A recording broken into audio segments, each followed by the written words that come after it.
because my nature has been changed by Jesus. So on one side, His love,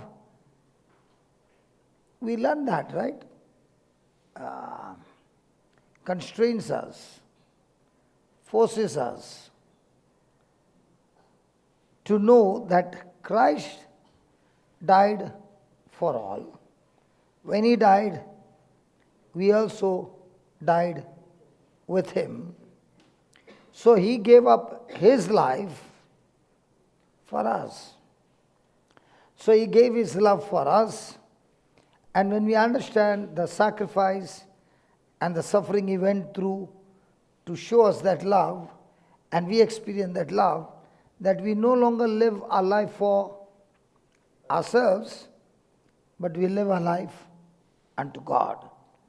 So now our life living unto God is not because I want to, but because His love that is in us is what makes us go out of our way to reach out to others.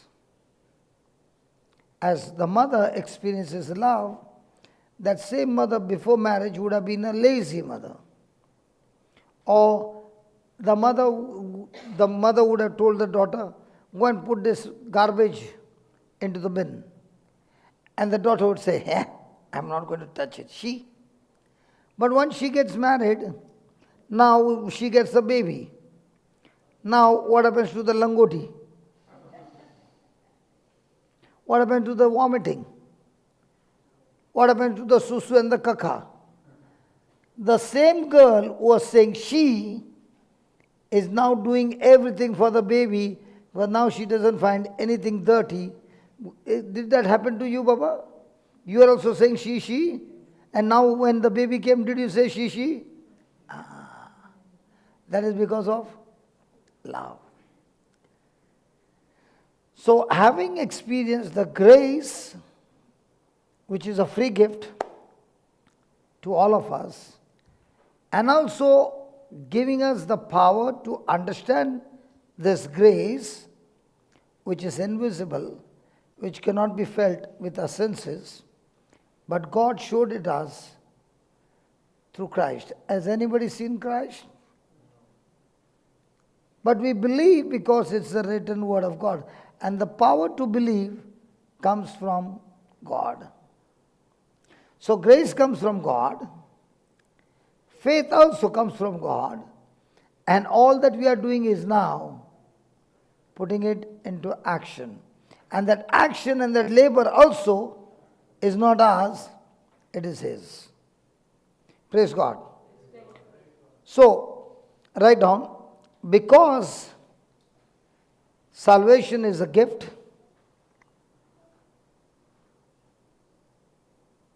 salvation is a gift, and roots not in the merit of man, but in the mercy of God.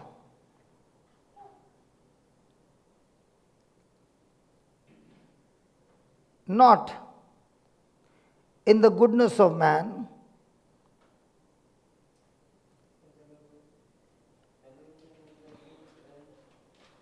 roots not in the mercy of man, not in the merit of man, but in the mercy of God, and not in the goodness of man,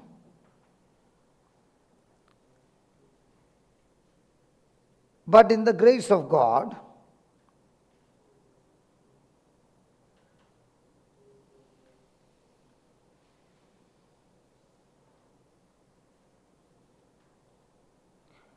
Does that mean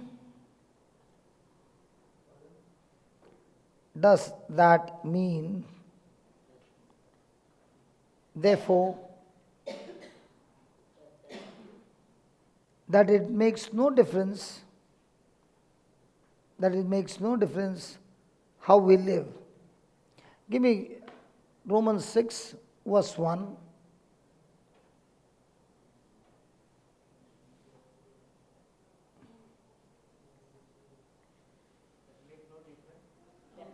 how we live. Look over here. Dead to sin, alive to. But in our personal life, what is that? Alive to sin, dead to God. So, what took place on the cross is an exchange that we who were alive to sin, Jesus took that sin into his body and he died because of our sin. Because only a person who commits sin can die. So he had committed no sin, so he could never die. But because he took our sin, he qualified death. Is that clear? So, Jesus died our death, and when we see our life,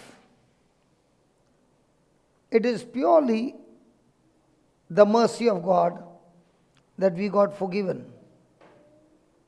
Because without mercy, we cannot be forgiven.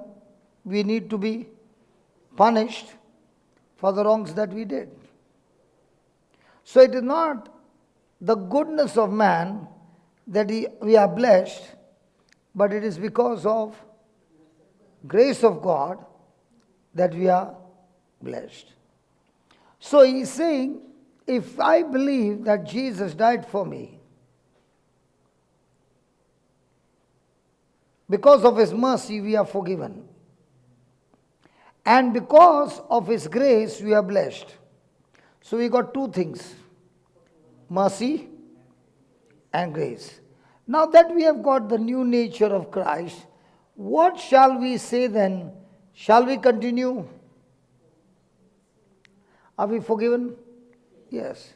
Has mercy cancelled all the punishment? Yes. Now that you are forgiven, now do I want to continue my life to live in sin? Because when sin increased, grace increased even more. So, I have got now grace, I have got now freedom, I have now got a new nature of God.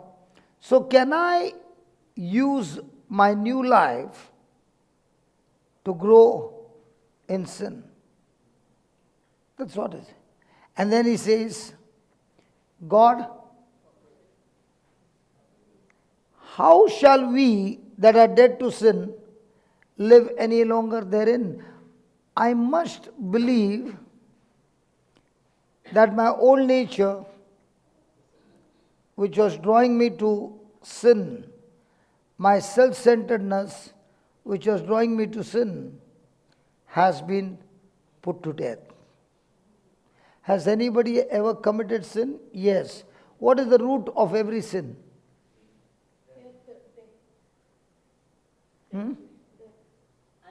No, I did not say what is the effect of sin. What is the root of every sin? Sorry? Desire, okay. Unbelief, okay.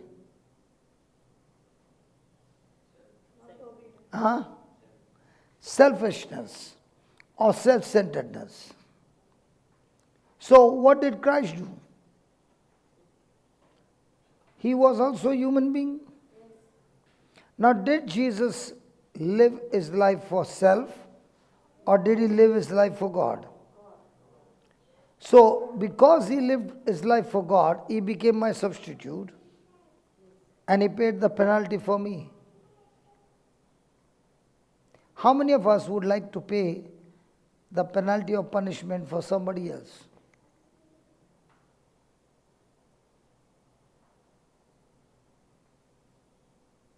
So what did Jesus do? He paid a penalty. So let me give you an example. Adam is there and Jesus is there. Who ate the fruit first? Eve. Did she pluck that fruit and come and give it to Adam? Was there a bite? That means she has disobeyed. So Eve would have gone and told Adam, I ate this fruit, you also can take it. What do you think Adam would have said?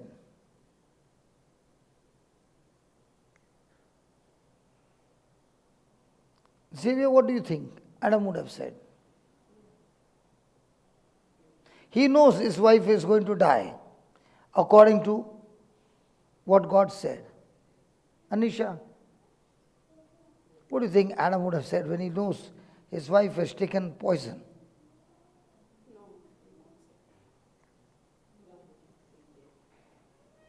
आप लोग ने एक दूसरे के लिए picture देखा?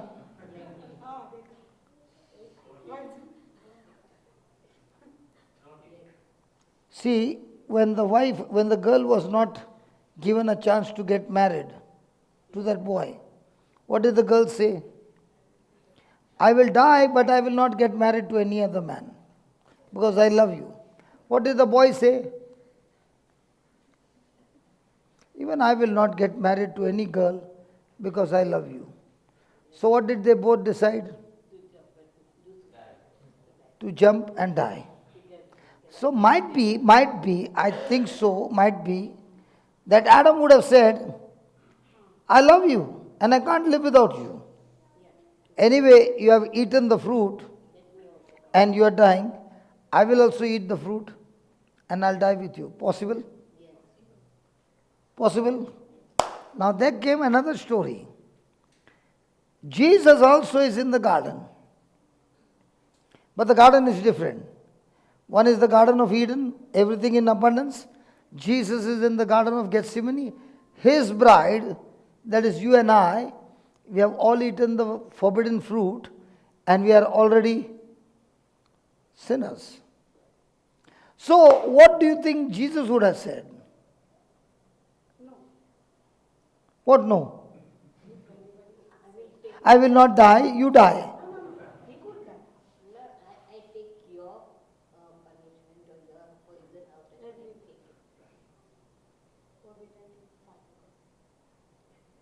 You know what Jesus would have said? He would have said to Eve, all of us, I love you so much, but I got an idea. I will not eat the fruit and die with you, but I will take your place and die instead of you, so that I will die and you can live. So you can have my life and I will take your death because I love you. That's love. So he would have said, I will become your substitute. I will become your representative. I will set you free from sin and the consequences of sin, and I'll give you my life. So that now you don't have to be a slave to sin, but you can live my life forever.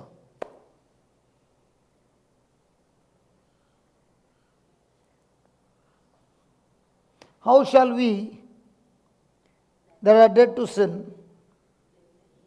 He took my sin, my punishment and everything. Can I live now in that old life or with a new life? I will live a new life. So if you understand the kind of love that he practically lived by becoming a substitute and the intensity of suffering that he went through, now, okay,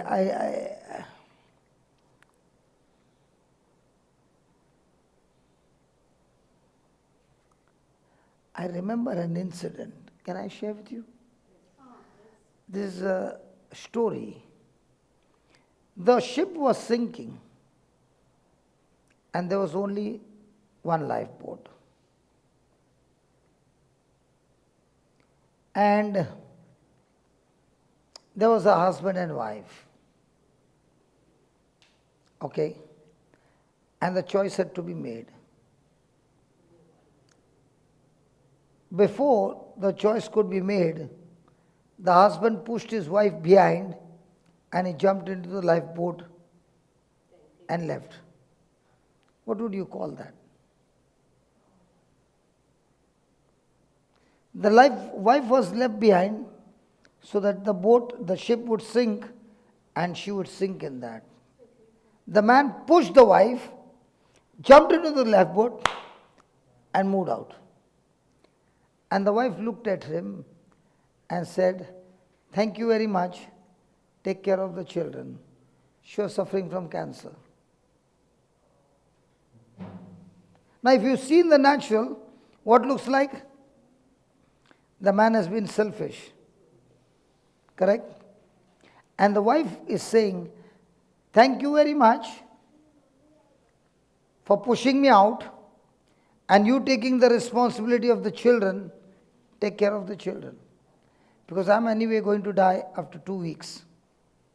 But thank you for making the choice, not for our sake, but for the children's sake. You made that difficult choice. I thank you for that." Hello. Did the man think about the wife? Yes. Did the wife think about the man? Yes. But in both these, what was the decision? Their lives or the children's life? Praise God. So when you see with your natural eyes, and when you see what was the reason why this person did, are you understanding?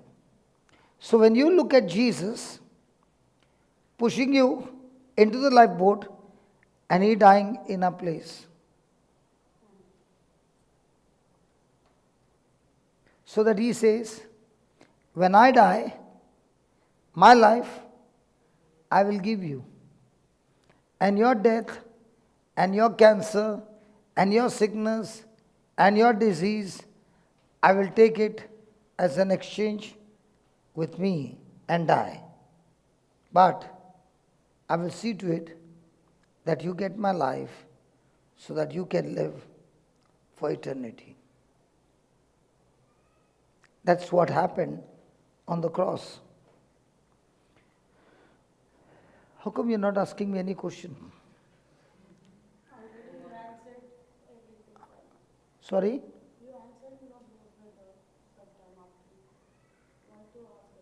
Okay. Write down. Romans 6:1-2 says, any Christian saved by grace, any Christian saved by grace who continues to live a life of sin, who continues to live a life of sin,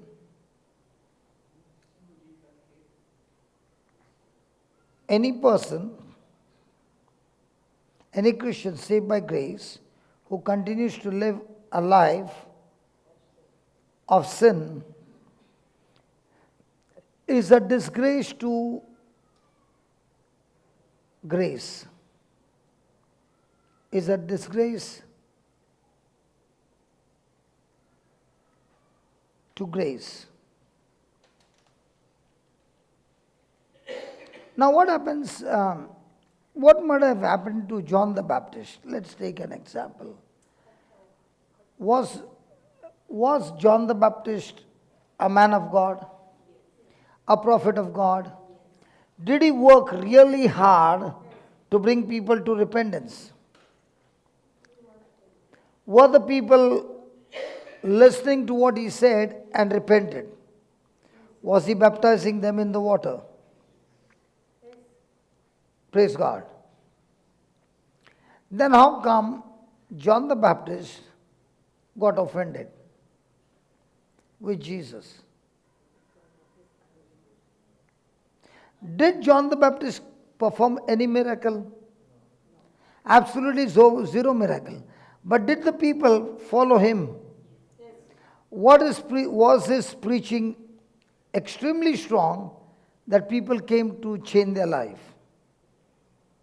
Then how come, okay, one more. Did John the Baptist lead his disciples to go after Jesus? Would you like to lead who are with you after some other ministry? Even if she says, I'm going to some, you can go but never come back again. What is the attitude? Hello, what is the attitude? But the real person is John the Baptist, who is saying, I am on this level, but the person who I am sending you to is on the highest level. I am not even fit to tie his sandals. So he sent them after Jesus. Now, John the Baptist is arrested and put in the prison. And he gets news in the prison. Jesus is talking about love. He's talking about forgiveness. And John the Baptist has gathered the people to revolt against the Romans. Now, instead of getting the army ready, what is Jesus building? A new army called love. Come on, Jesus. I gave you the whole thousands and thousands, and I told them, follow him. And you, instead of building the army to fight against the Romans, you are talking about love? Where are your weapons, Jesus? Now, did John the Baptist get offended? Why? He labored all that, preparing the way of the Lord, and now he finds the Lord, instead of being in a fighting mood, is in a love mood.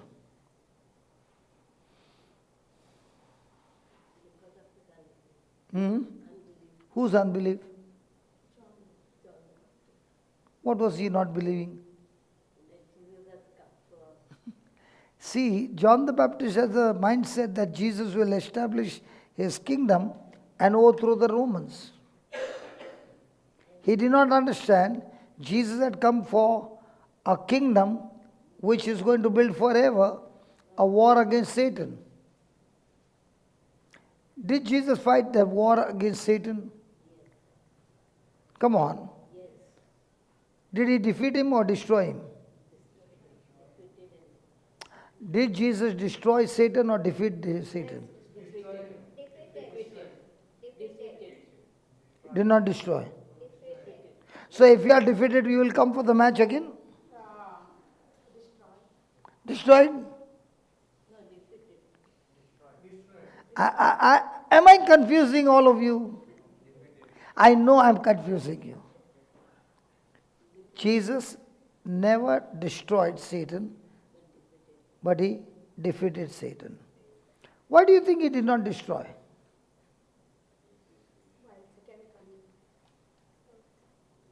Why he did not destroy? Brendan, I can ask your wife some questions. Should I go and ask your wife some questions? Okay. If he had to destroy Satan, would there be any more temptation? No. So would you have any reason to love God? See, your love for your spouse is because you got options. If there are no options, is there love? For example, Brendan was the only man on this earth. No other person. All ladies. Now what would have happened to you? No option. So she's saying, I love you. What love meant? There's no option only. But now she has got plenty of men, and she's saying, Brendan, I choose you only. So there are options. So in the same way, Jesus defeated Satan But he still kept an option open for us that you are saying, Jesus, because I love you, I will no longer live my life for myself. I will live my life for you. Praise God. Because if he doesn't give options, then you are just a robot. Now if she goes and tells her spouse, I love you, he says, I know. No option. But now she is saying, out of all the options, I choose you. Is there a difference between the two? Yeah. Yeah, tell me about this. This is very interesting.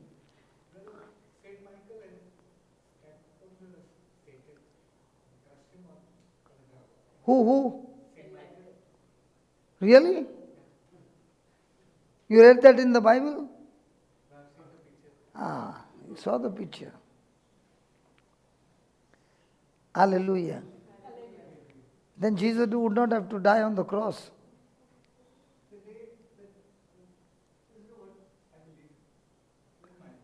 See one thing. Who died on the cross? And how did he win the match? If you and I are in the boxing match, okay, and I punched you and you died, who won the match?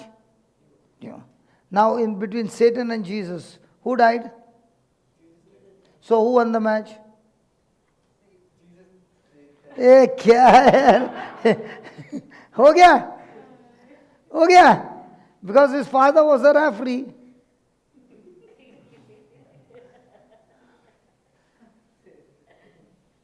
So how did Jesus win?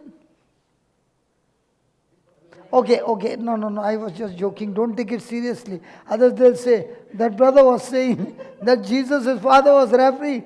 That's why Satan out, Jesus not out. Hey, listen to the whole thing. Others, somebody will take the video clip of that much only and put it across that I'm talking this. Praise God. Okay. How did Adam lose the match? Disobedience. How did Jesus win? Now, by his grace, he made you qualified so that you win. Now, having won, do you want to go back to your old life living a defeated life? Do you want to go back to slavery? No. Or do you want to live a victorious life? So are we under grace now? Yes. All of us. Yes.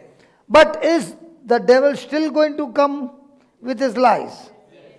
But when Adam disobeyed, did man have the power to say no to Satan? Yes. No. Because man had lost the authority because of Adam, and man was a slave. But now we have been set free from slavery and we have been given the authority of Christ. Now can I tell Satan, back off? Yes. But are we using that authority? Or are we still eating the lies of the devil? So we have been given the choice. But if I surely believe that grace has set me free, then why should I go back and live the old life of misery when I can live a victorious life? Clear? Hello? Clear? Yes. Praise God. One man disobeyed, the whole human race became sinners. One man. Another man obeyed, the whole human race was made righteous. But there is one condition. Jesus finished on the cross and declared all of us righteous. But for me to receive that righteousness, I must believe in that sacrifice. Is that clear? So write down, very important, very important. After we are saved by the grace of God,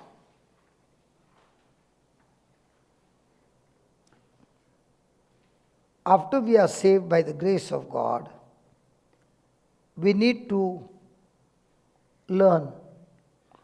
Underline that word, learn. We need to learn to live in victory. We need to learn to live in victory. So what is our life now every day? What is the life every day? To learn.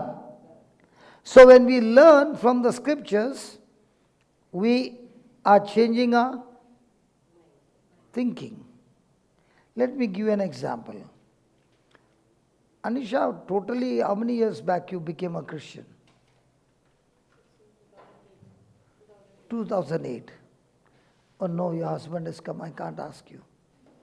What a right time when they entry. I just asked you the first question. He comes in.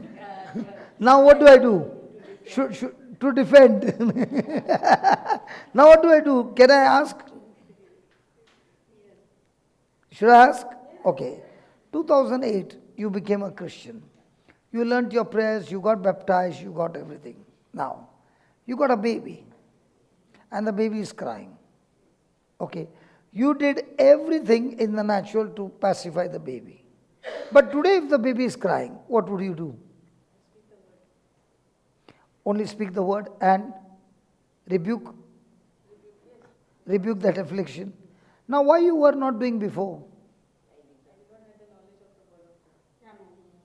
Did you hear?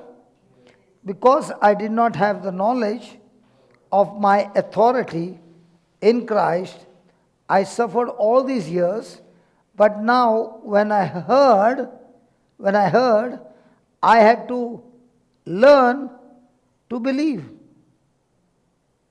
Yeah. Hey, one minute. Just give her the mic. Sorry, huh?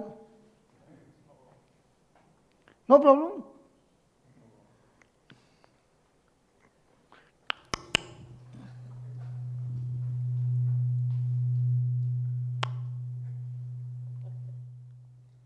Yeah. Praise Yeah, God. tell us. Praise God. Praise God. I was converted in 2008 when And I listen heard. carefully, yeah? Today she is living a victorious life.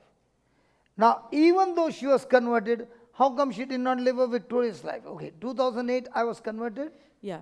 And then I was living a normal Christian life. What do you mean by normal Christian life? You are living Like, an abnormal okay, Christian I life. will Hey, explain. wait, I will- I don't agree with this. You are I will actually explain. living I an will explain. abnormal Christian life. Now you are living the normal Christian life. Yeah, Now I'm okay. living a supernatural life Okay, in now Christ you are, Jesus. okay. Okay, but did Then, not know the truth of the Word of God like how I know today.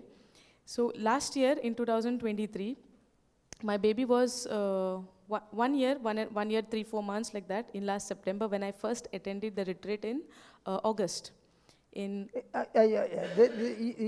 Brendan, come. Brendan is saying, let's see the lady also.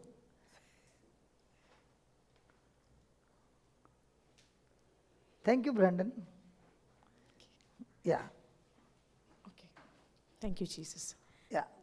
So in the beginning, when I did not have the knowledge of the Word of God, I was like, didn't know that how to confess, did not know the authority in a way.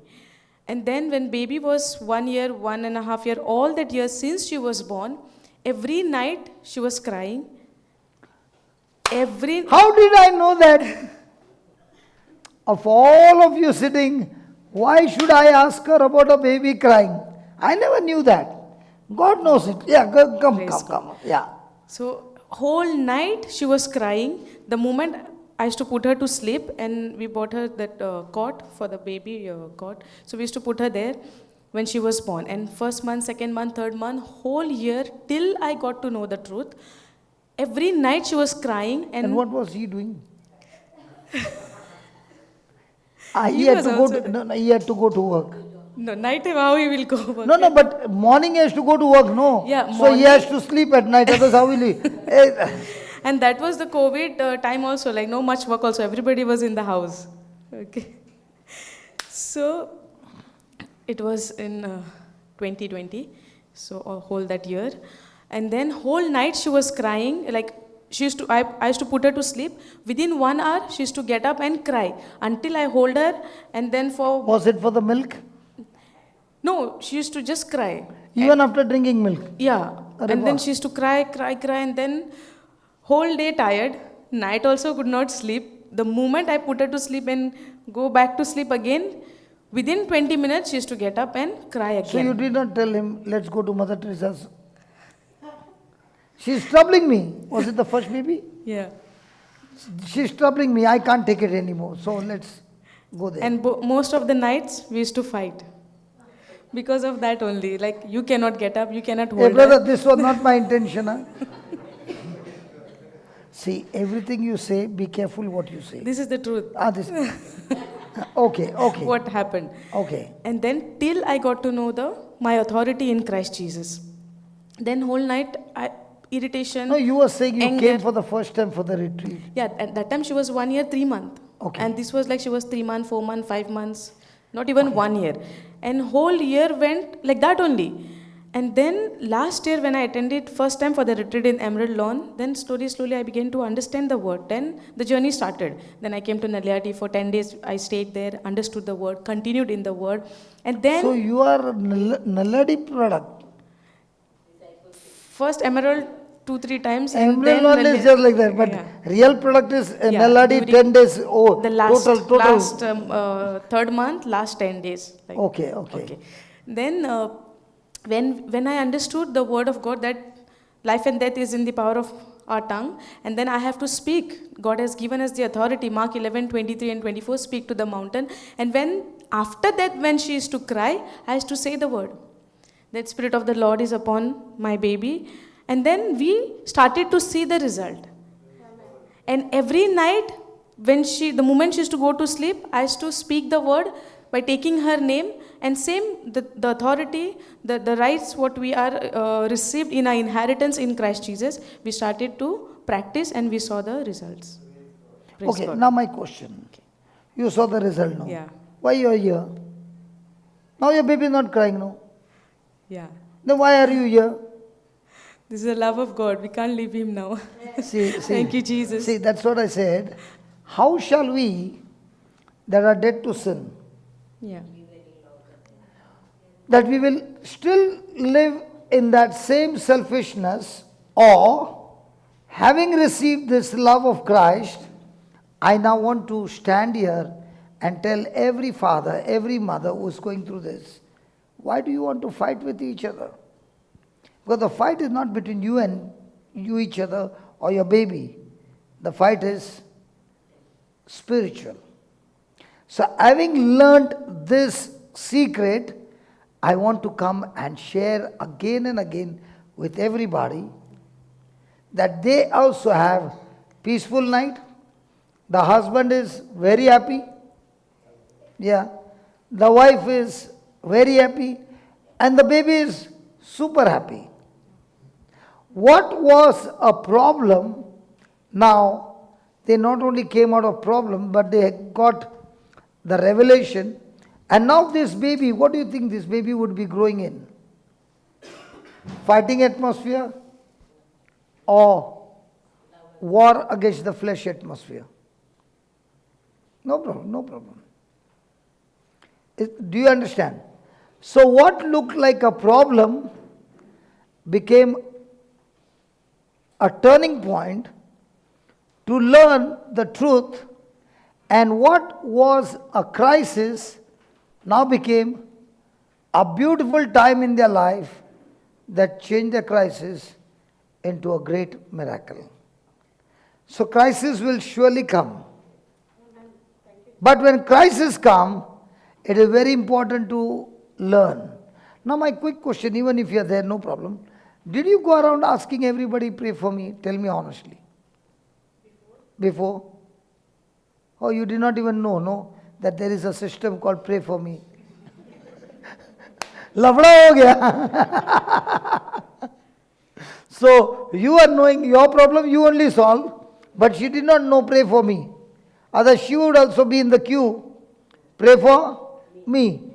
But which one was better, that she learnt herself or keep saying, pray for me? So to live a victorious life, do you need to keep asking everybody, pray for me? Or it is very important for me to learn how to live victorious? Can you please tell your neighbor, learn? Can you say to her again? Can you say to her again nicely? What is she saying? Yes?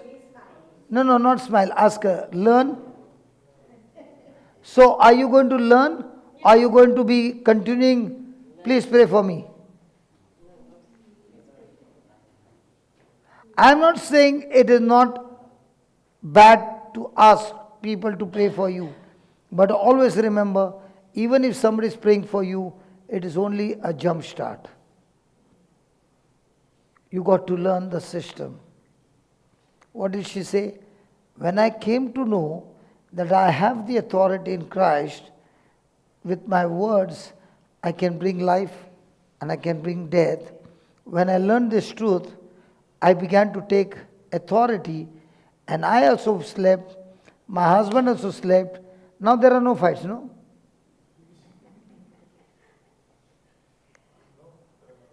No fights. Praise God. Hallelujah. Thank you, Jesus. And is the baby happy now? Praise God. So, do I need to learn? Or is it going to be, you pray over me and automatically I will get the answer? Do you parents tell your children learn? When they are going for exams, do you parents tell your children learn? Why are you telling learn? When the question paper comes, they have to reply the right answer. And when they get the right answer and they come with 92, 95, how happy you are? Correct? Are you happy or are you sad because the baby lost 5 marks? Nowadays mothers, our time when we used to get 60, पेड़ा बांटता था. मेरा बेटे को first class मिला भाई. Nowadays when the baby gets 90, 95 also they will say, what happened to that 5 marks? Why did you lose that 5 marks? Praise God. And what if the baby has to ask mommy, how much did you get? Hallelujah. So write down. Do we need to learn? Yes. Clear? Yes. Sure? Yes. The quicker you learn, the quicker you rise. So keep learning, keep practicing, keep training, disciplining, but keep learning. Right? The grace of God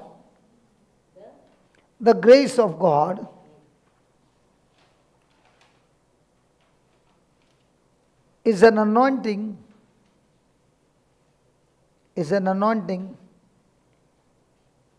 empowerment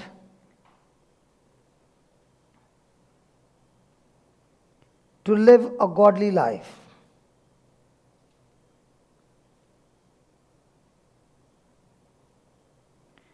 And it also supplies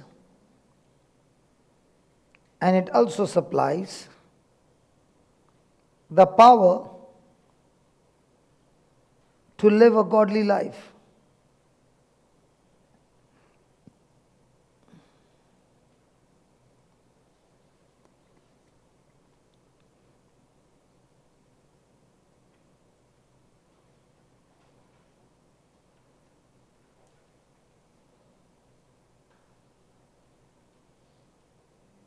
Can I borrow your chutney for 2 minutes? I'll give it back. I will not destroy it. Sit. It's nicely ironed. Smelling also good. Nice perfume. I know no perfume. Can I open it?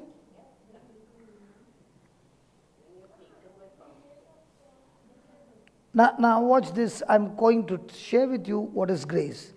This chutney, if I leave it here, it is here.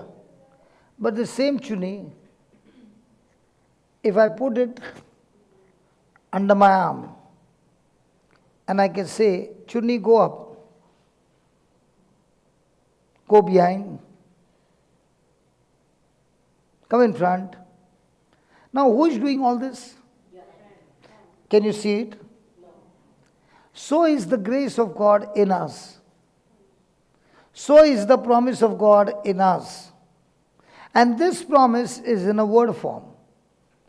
But when I take that word and change my thinking to that word, there is not only the word, but also the power of God. So, grace is what Christ has already finished for me on the cross, and it is waiting to be inherited. For example, your father and mother worked hard and had a big property. When they died, they could not take the property. So they left the property for you. But do you need to prove yourself and to the government that you are the rightful heir of that inheritance? So you go to the government office, present the death certificate, the documents that are needed, register it. Now the property is transferred into your name. In the same way, all that Jesus earned by obedience is now transferred in your name, which is called the grace of God. So I did not sweat to get grace, but it was His love that gave me the grace. So grace is God giving me His power, His ability, everything of His to be used by me. But very good reason, not because of my goodness, even though I don't deserve it, He still gives it to me, is called grace. Grace is never given to a student who passed. Grace is given to the student who failed, and the good news is, every one of us have failed when it comes to obeying the law. We all fail. So grace is available to all of us, and because of this grace, I can overcome my old sinful life and learn to live a victorious life. So praise God. We have been given the freedom, but at the same time, we are also given the mercy that forgives us, and at the same time given to us the grace that helps us to live a godly life and empowered to live that godly life. So one is the Word of God that is changing me to think on godly life, and second, the grace of God gives me the power to live a godly life. Now, what about the person who did not know Jesus? He has a desire to live a godly life, but he doesn't have the power to live a godly life. Can you understand the difference? I want to live good, but I end up doing the evil that I hate to do. Because there is a dictator living inside of me who has made me a slave in my own body and using this body for sinful purpose. But I find a person named Jesus.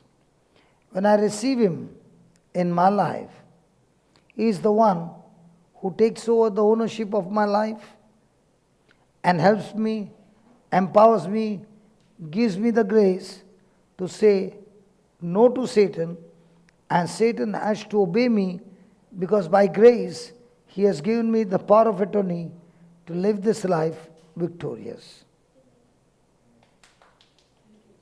Praise God. Okay, write down.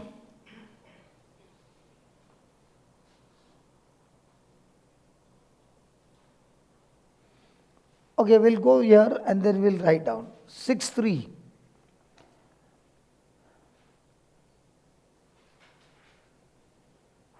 know you not. Know you. So there are many things that we are supposed to inherit according to the scriptures, and we do not know it. Let me give an example.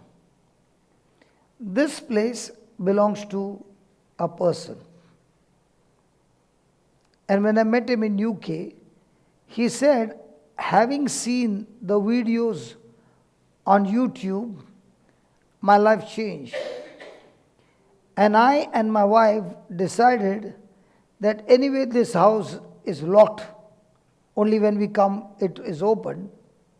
So we have decided, why not give this house to you without rent, so that you can use this house and preach the gospel.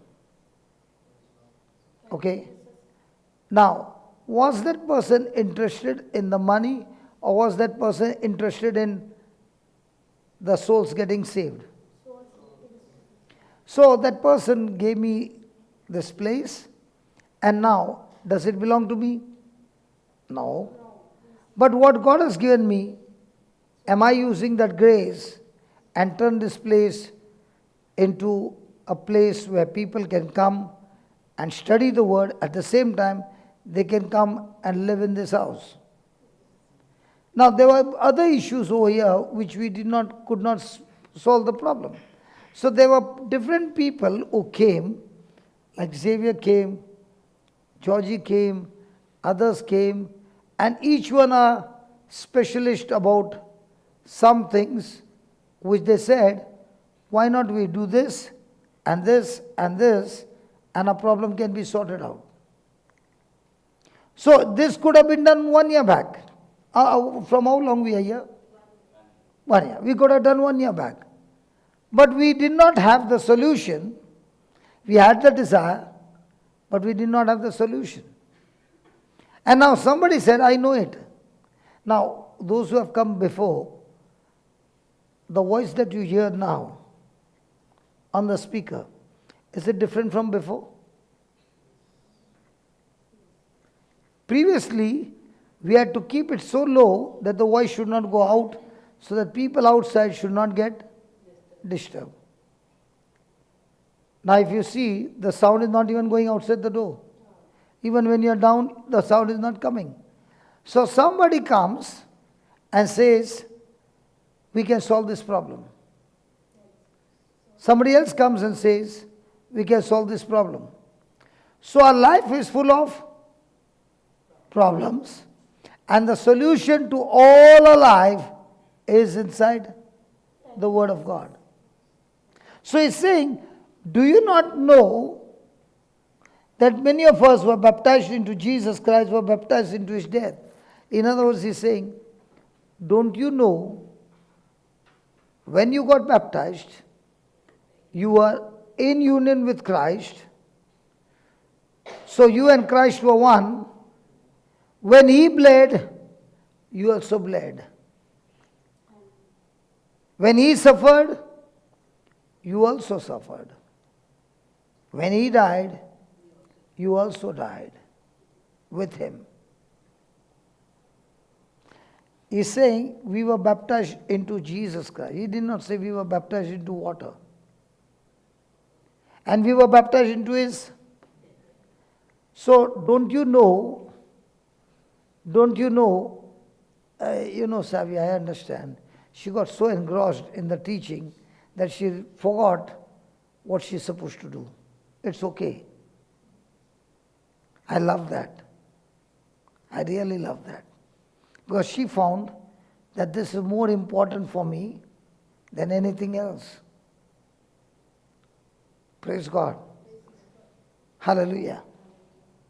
So, therefore, we are buried with him. So yesterday I asked people, how many of you have been to Jerusalem? You remember? How many of you have been to Jerusalem here? Only Juliet. Which were? I'm not asking you. You are dangerous. You'll give me a dangerous answer. When did you go to Jerusalem? Now I'll ask her, listen to a dangerous answer. Yeah, when did you go to Jerusalem?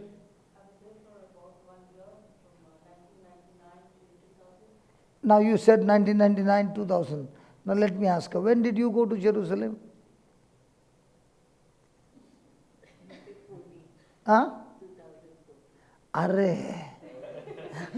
This was a googly wall. I thought she would give me.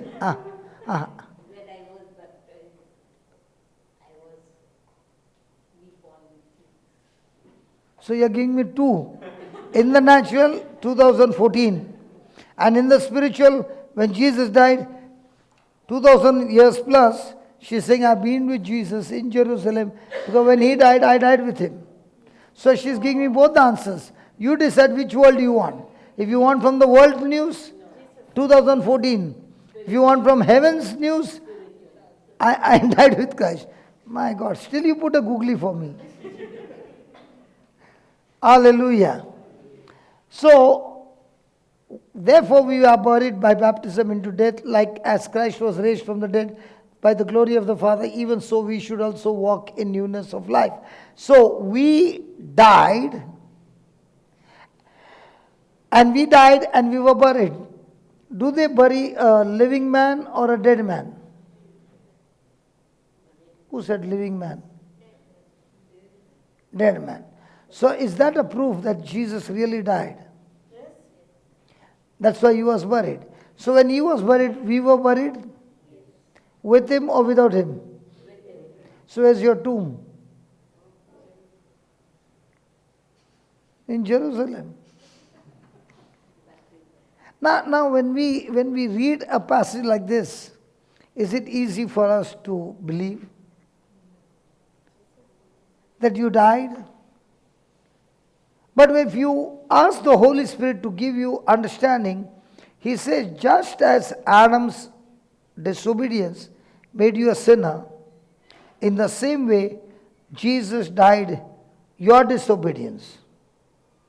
Because when he died your disobedience, your old nature died with you. When a man dies of COVID, what happens to COVID? What happens to cancer? So our old nature or our sin nature died with Christ. But the good news is, after 3 days, when Christ was raised from the dead by the glory of the Father, not by the word, God created everything by his word, but when it came to resurrection, he did not speak his word, but he raised Jesus from the dead by his glory. Even so, we also. So are you an old person or a new person? Just give me the AMPC.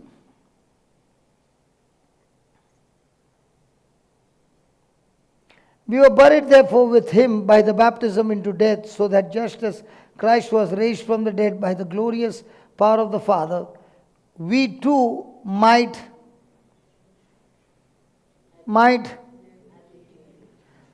So do we have a new habit or the old habit? So we have a new habit, we live and behave in the newness of life. So are we called to learn to live in the newness of life? Amen? Hallelujah. And then the fifth one. For if we have become one with him by sharing a death like his, we shall also be one with him in sharing his resurrection by a new life. So in this new life, are we learning that from now on, our desire is God and the things of God, and we live for God?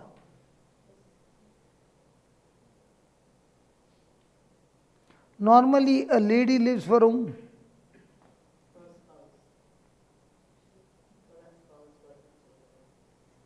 Children comes first or spouse comes first?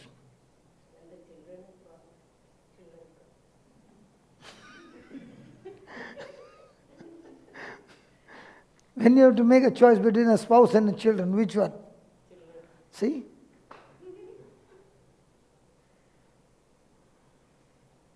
And the husband lives for whom?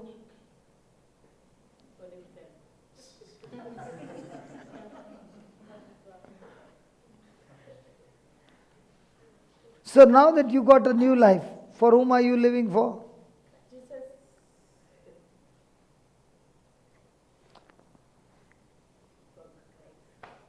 So in our everyday life, who are you living for? Christ? Or for your old desires, old life? See, let me put it this way. If I live for Christ, will Christ teach me to live a selfish life? What will He teach me? Selfless life. So if I am living for Christ, how will be my attitude towards others?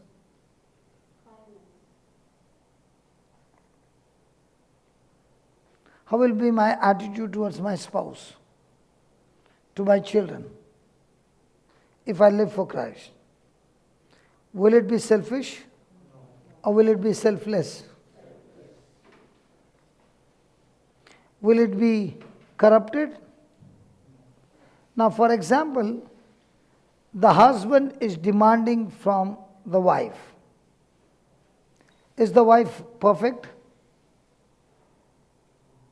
No. So can he get a perfect response from his wife? No. Now the wife is demanding something from her husband. Is the husband perfect? So can she get any perfect response from the husband? So, as she said, there was a fight before. Now, does that mean she's become perfect? Does that mean her husband has become perfect? There is a difference of opinion. But now, both are living for Christ. So if you're living for Christ, did Christ live for himself? Or did he give his life for others? So now as a wife, is she living to fulfill her desire or is she living to fulfill a spouse's desire? I'll tell you, if my wife has to decide that she wants to live a life to fulfill her desire, I can never go out. She said, where are you going? First there were 2 babies, they were in the nest, I had some time pass. Now both the babies have gone and built their own nest. What do I do sitting at home the whole day? Now, is she interested in her life or is she interested in God's life? So God's life will make her selfish or she will be ready to send me out to do God's job. Are you understanding? Because we are imperfect, we cannot get perfect response. But we have the third person in the marriage circle, and that is Christ, who is perfect. So she is longing for love. Now can she get perfect love from me? But can she get the perfect love from Christ? And because she gets the perfect love from Christ, is she going to demand love or is she going to give love? So a person who is living in perfect love from Christ, will he be a giver or a taker? And when you don't have the love of Christ, will you be a giver or a taker? Where is the big problem? Giver or taker? Most of the time we are what? That's why the problem.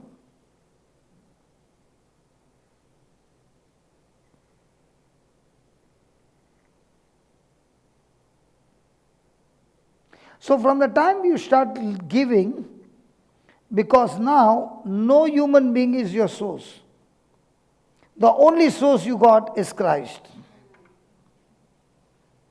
If these bills are being paid, Christ is the source. If this health is there, Christ is the source. If this peace is there, Christ is the source. So the source for every area of your life is Christ.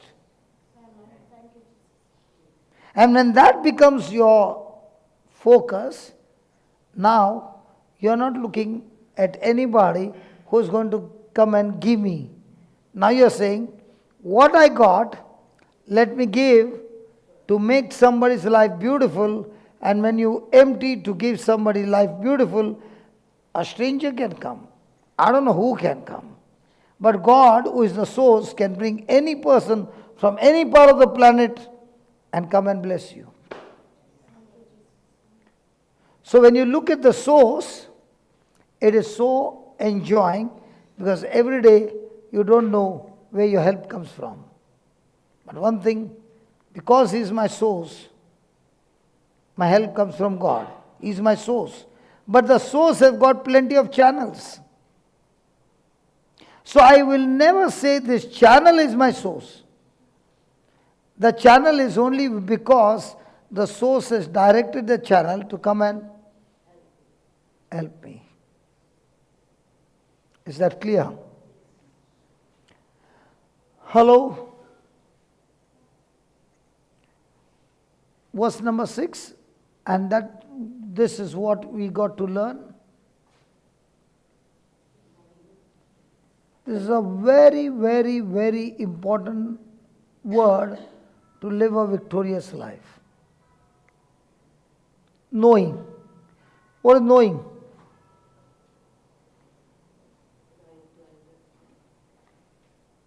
What is knowing? What did she say? As long as I did not know, I was suffering for more than 1.5 years until I came to know in part, the authority and the power that I have in Christ Jesus.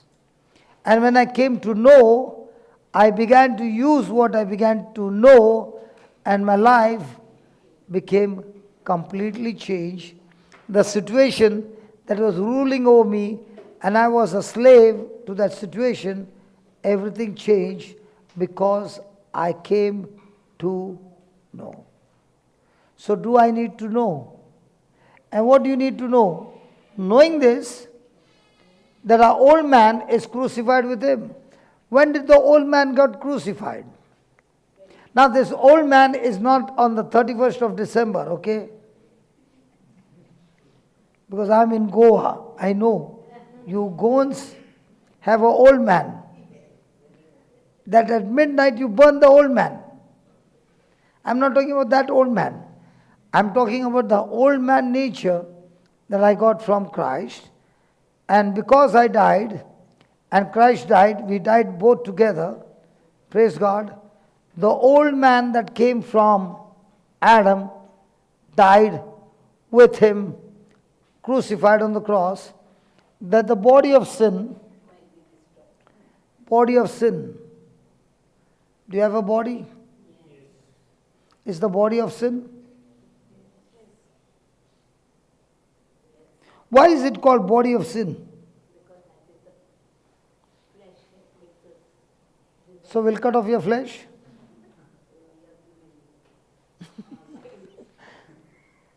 Where are your 5 senses? Believe me, she'll never get angry with me. Are you angry with me? Praise the Lord. Are you angry with me? No. She loves me. Okay. Now tell me, in your body are the 5 senses? No? Where is your eye? Where you got eyes? Your eyes is in your body or in your soul? In the body. So your eyes are communicating and giving messages to the soul. Now if you put your finger in a hot boiling water, now what did the body say? Don't touch it. So my body is all the time communicating to me, to my senses, to my soul. So who is craving for worldly things? The body. Who is looking for gold? Who is looking for brass?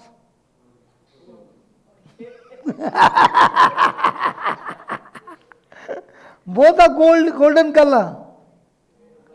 And brass is so heavy. Value, okay. So who is giving you this craving? The body. So the body is all the time interested in the worldly things.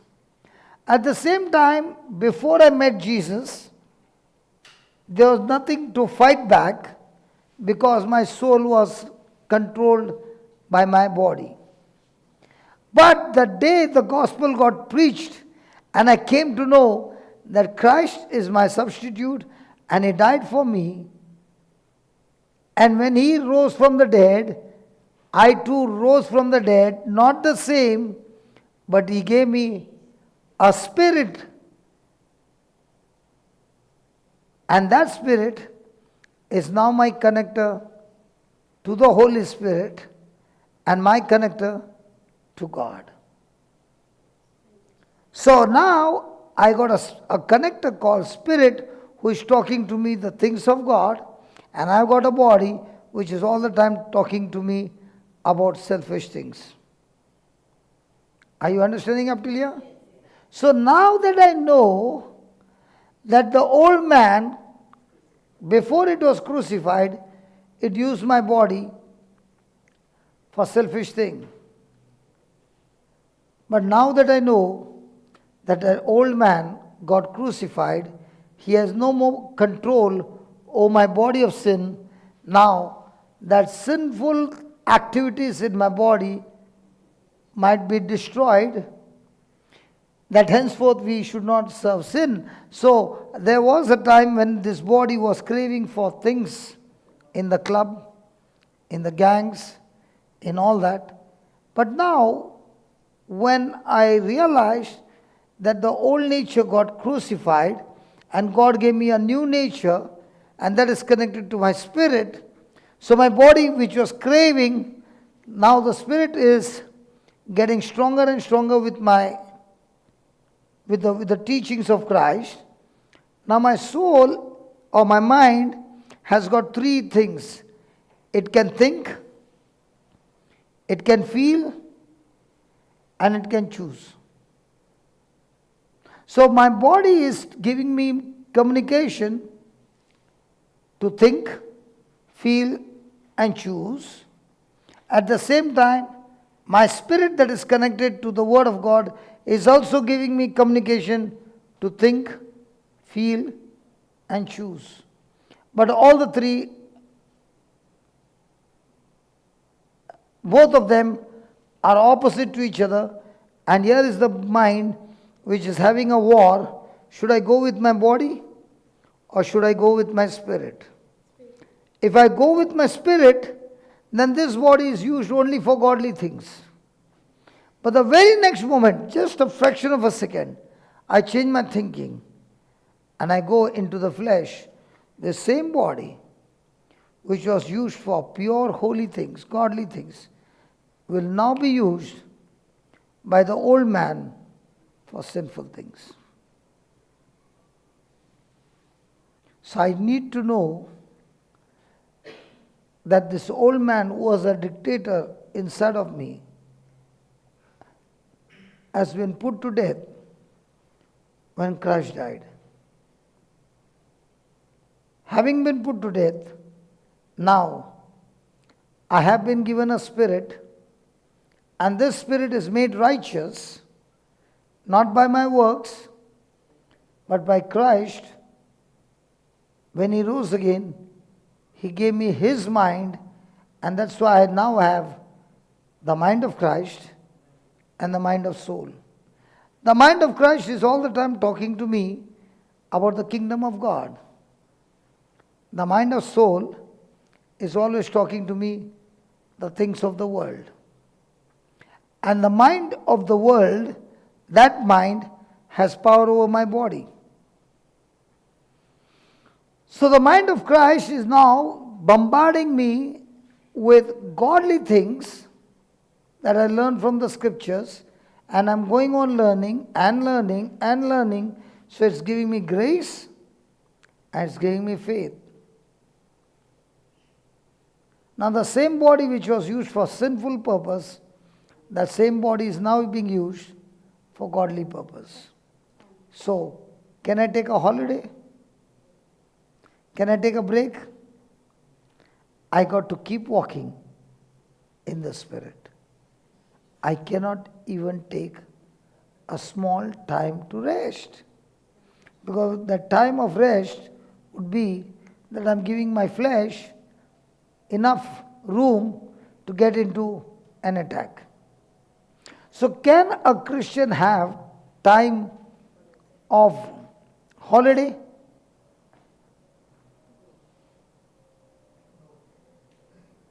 Because that holiday will be a very dangerous holiday. Praise God. Hallelujah.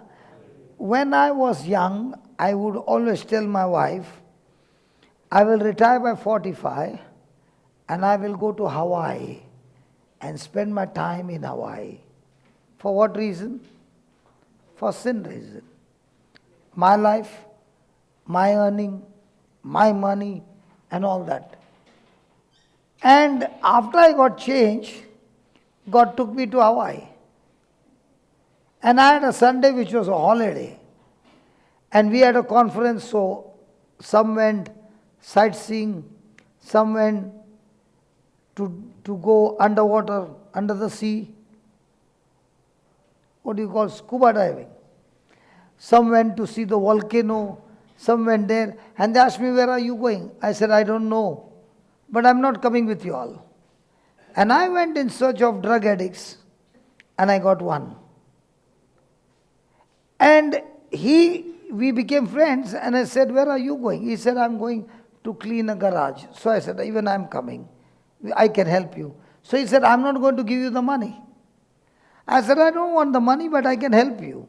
So we went to a house where this lady was a Jehovah's Witness, and she asked him, where do you get this man from? He said, I just met him now. So why did he come? He said, he's coming to help me. So you mean to say you're going to charge me? He said, no. He said, I'm going to work for you free. So here we are lifting up the boxes and cleaning up the garage, and we are sweating. And I said, I won't charge you. After everything is over, I said, let's go for lunch. He said, I'm not going to spend money for lunch. He is in drugs. So he wants every money. I said, can I buy lunch for you? So we both had lunch. Then I said, can you drop me again and let's have some meeting in the evening with your gang? Can you arrange that? He said, surely. So we had lunch together. I went to the hotel where I was staying, had bath, got dressed up, and he came at that time, and we went and we spent time with his gang, and we were speaking to him, and I began to share my story, how God brought me out of my trouble. Okay? And I shared with them how the Word of God helped me. And they were listening to me for more than about 2 hours. And suddenly I looked at the watch. The watch said, the dinner was at 7:30. And I would have been about 3 kilometers from my place. Okay? So I said, you all can continue and I'll go. And I will tell you, I was running back to the hotel. And when I was running, the Lord said, I gave you the whole day holiday. Nobody knew where you would go. You are in Hawaii. Your dream that you wanted to be in Hawaii to enjoy sin and pleasure. Why you did not go? And I began to cry, running, tears rolling down and saying, God, thank you for this life. Thank you so much. Now this time, in this year, I'm going back to Hawaii. And I've got fixed for 3 days in Hawaii for a retreat. See? And for me, Hawaii has become an important place because it reminds me that He canceled those desires and gave me new desires. And from Hawaii, I would have come back to India. I found a flight that goes from Hawaii non-stop to Melbourne. So I used to go halfway and then come back again. So I found Jetstar flying from Hawaii to Melbourne. So I'm not coming back. I'm taking a whole circle round the globe and coming back in December. And this would be my first trip to go full circle. Otherwise I would go half circle, come back, and then I would go the other side half circle. What I'm trying to say is, when you know the old dictator has been put to death, now you have a savior who is there to save you and give you his righteousness, his power, his authority over that dictator, that you can put him to death and keep him dead, crucified, so that the same body can be used for the kingdom of God. Those who are watching, we are having a new place in Jakniman.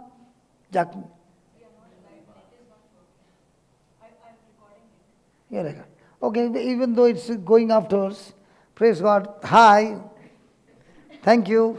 So we got a new place in Jakniman. And praise God, it is on Saturday, starting from Saturday. So I'll be coming from Solapur. I might reach at around 10 o'clock, I think. At Kadamba, bus is bringing me. And then I will be going to Machoda and go up till 3 o'clock or 2:30 and then run to go to Jakniman to continue the lesson till 7 o'clock. So what is this body thinking the whole day? What is this body thinking the whole day? How can this body be used day and night so that more and more souls can be saved? Was I like this? No. I was entirely different. But who changed me? I never changed myself because I cannot change myself with my willpower. He changed me by coming into my life and destroying the sin nature and giving me his nature. So write down.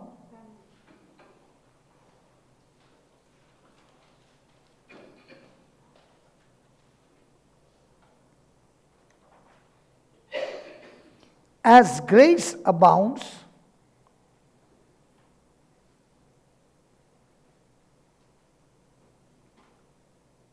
righteousness will also abound.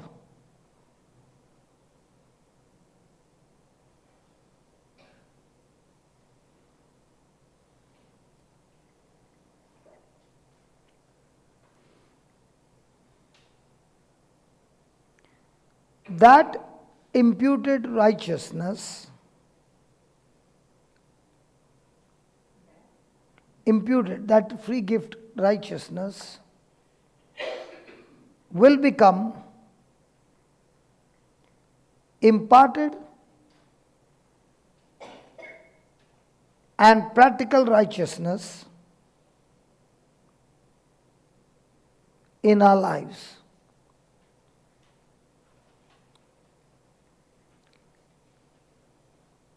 That we will live day by day week by week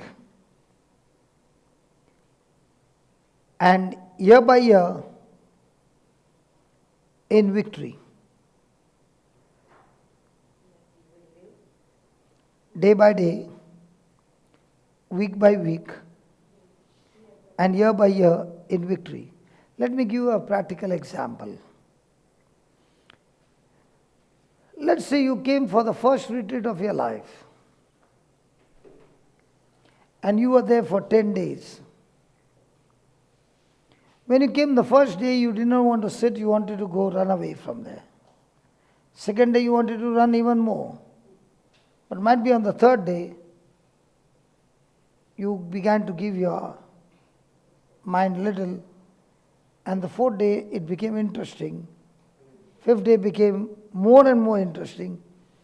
By the 10th day, you are on, God, give me more. I don't want to go back home. I want to stay here. Did it happen? Hello? And then you left this place and you were going home. You just came out of the retreat house. and you went to buy a ticket. This happened to me. You went to buy a train ticket, and there was a lady standing in front of you. She also was going for a ticket. And when you were standing, she took one step back and she stood there, and the pointed tube heel, not poked, pressed your shoe, that it was. But silencer. And then she realized that imbalance, and she looked at you and she said, sorry. And what did you do? You just came from the retreat, no? Now were you a godly man? Now were you a godly man? Because you are loaded with godly things. Did you even curse her? It's okay. And when you went home, you found your feet was bleeding with that pointed tube heel. Now when you were looking at that, did you remember that woman for at least a week? How many times did you curse? What I learned was, if on that day I could live a victorious life for that one day, because I got the new nature of God and my mind was full of what happened, can I repeat the same thing the next day? If I got victory over my club life for one day, can I repeat the same the next day? So did I get victory by my strength, or did I get victory by spending more time on the teaching? So now I found out that instead of me fighting back that I will not go to the club, I found that more and more I study the word, I don't even get the thought of going to the club.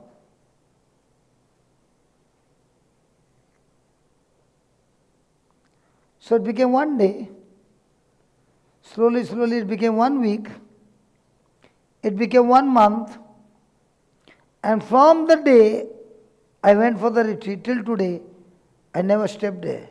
I did not even go to take my deposit.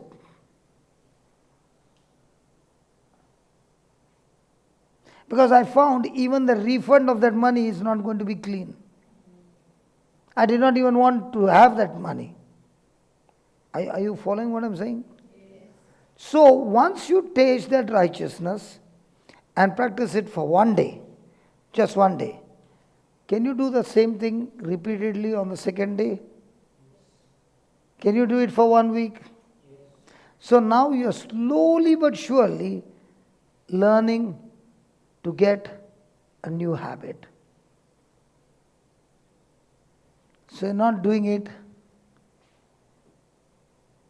with your old style, but now you're knowing that I can be free from this dictator, not with my willpower, but I can surely be free from this dictator by studying more and more and spending more and more time with my Savior, Jesus Christ. So write down.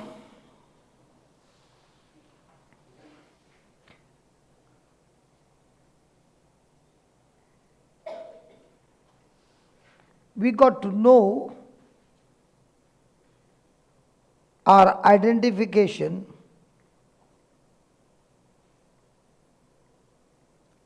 with Jesus, who gave himself for us.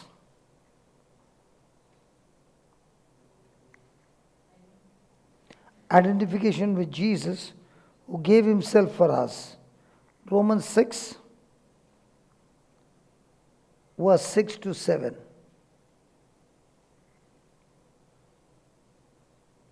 So what's your identification? What's your identification? Yeah, what is your identification?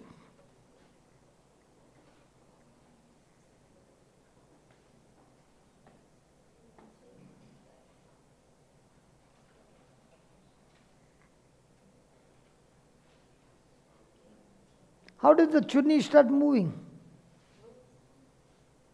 How did a chunni start moving? Yeah. So I raised the hand. Did the chunni go up? So were we in Christ when Christ was crucified? So what's my identity? That I am in Christ or I am outside Christ? So, so the King of Kings, that is Christ, came to serve or to be served? Normally the king comes to serve or he wants to be served by his people. But what about this king? So now, are we serving him or he in us is serving us? So who is the servant?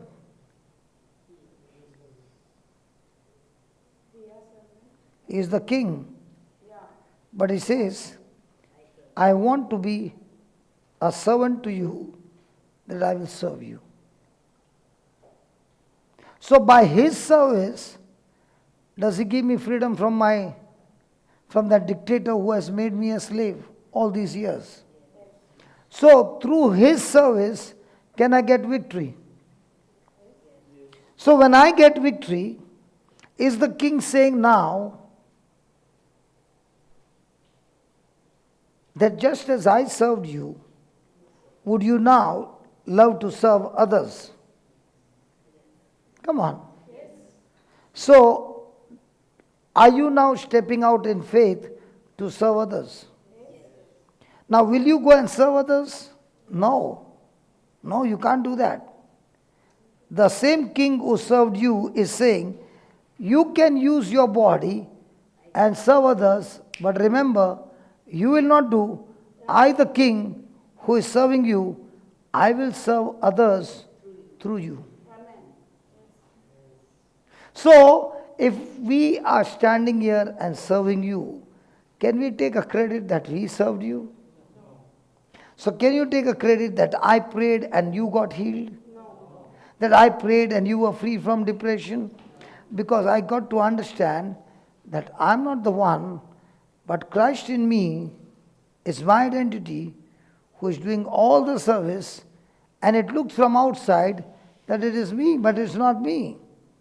So if I'm coming and spending time with you and talking to you, is it me talking to you or Christ in me is talking to you? Is that clear? So can you tell the king, I want to serve you? He is saying, listen, if you want to serve me, are you perfect to serve a perfect God? Hello, am I perfect to serve him? Yes. I myself is imperfect.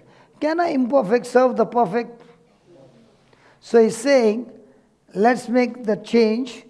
I am perfect and you are imperfect.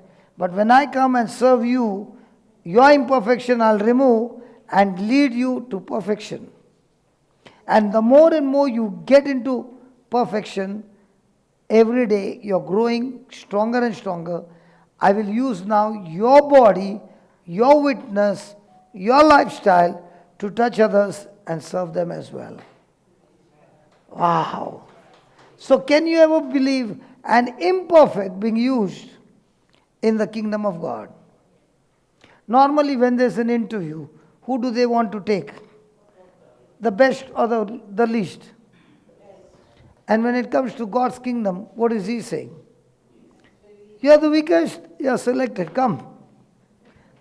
You are empty, wow, I can use you more. If you are full of yourself, I cannot help you, I cannot use you because you are full already. But if you are empty, then I don't need to make you empty to fill me. Wow. So what's your identity? In yourself or in Christ? So can you take any credit or boast of anything? But can you boast of God who is in you, working for you, with you, in you, and through you? Now, are you going to enjoy their life? That's what is the addiction. But when your identity is with yourself, you are proud, you are ego, you are jealous, you got so many other activities. Yeah. Hey, just. Because when you said, okay to boast, I said, this cannot be going without a recording. Because when you're talking about boasting, we better take in recording.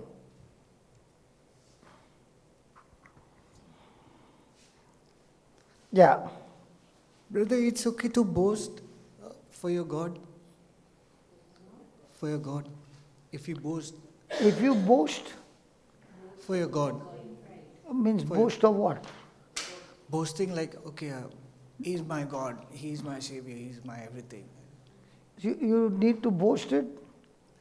Will people be attracted by your boasting, or will they be attracted by your humility? The world wants you to be boasting. But a person who is humble, God gives him the grace. And God doesn't fight against you, but God will fight for you. But if you are boasting and you are proud, then the devil is not fighting against you. Your own God is fighting against you. Did you know that?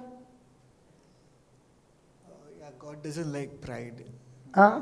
God doesn't like pride. And He fights against pride. Why does he fight against pride? When you are saying, devil, get behind me, the Lord will say, it's not the devil, it's me. I'm fighting against your pride. Why? Why does God fight against pride? Because if he does not fight, that pride will take you to hell. And he doesn't want you to go to hell. So he's going to fight that pride till you come out of pride and now you can make it to heaven. And that's why when you are humble, God will give you grace. So when there is a fight, the question is, are you going to take the position of humble? Are you going to get into the fight and show who you are? But the more you become humble, what happens? God will give you the grace and multiply the grace, and He will lift you up. Was Joseph a humble person compared to his brothers' actions? Did he retaliate? Even once. So who fought for him? What if Joseph was also a retaliation? Now will God fight for him or will God fight against him?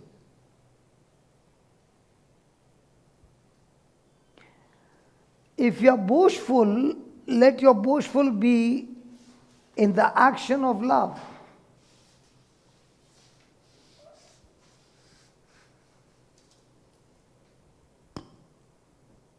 Okay, let me put it this way, boastful. Thank you, Holy Spirit. Did God use a lamb or a lion? sorry? To fight against the kingdom of darkness? Did God put a lamb or a lion to fight against the kingdom of darkness? Lamb. So what makes you think lion is going to win? Thank you. So when you look at the lamb, everybody will say, he is harmless. They even instigated him, come on, use your power. Did he use the power? Did he have? Yes. Did he use?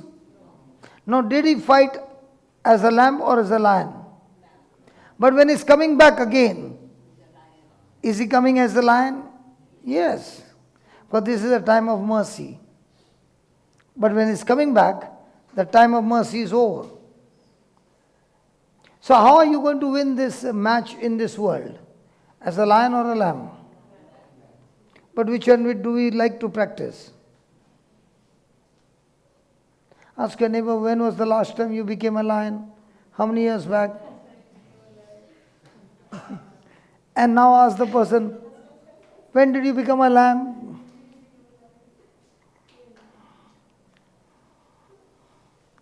Praise God. Praise God. Write down.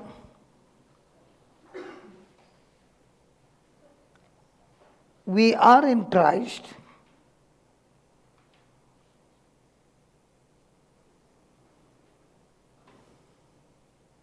First point, Christ has acted on our behalf.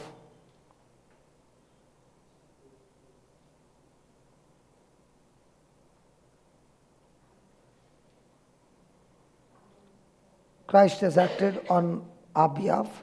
Point number 2, Christ is our representative.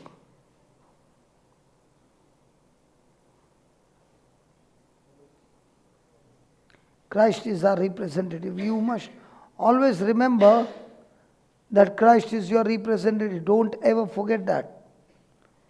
Was Adam our representative? Hey, in the past, before we met Jesus, he was by default our representative, that whatever came from Adam. So because he was our representative, by default, everything that he received came to us by default. For example, husband and wife are HIV, and the baby gets HIV. Now, was it the baby's mistake?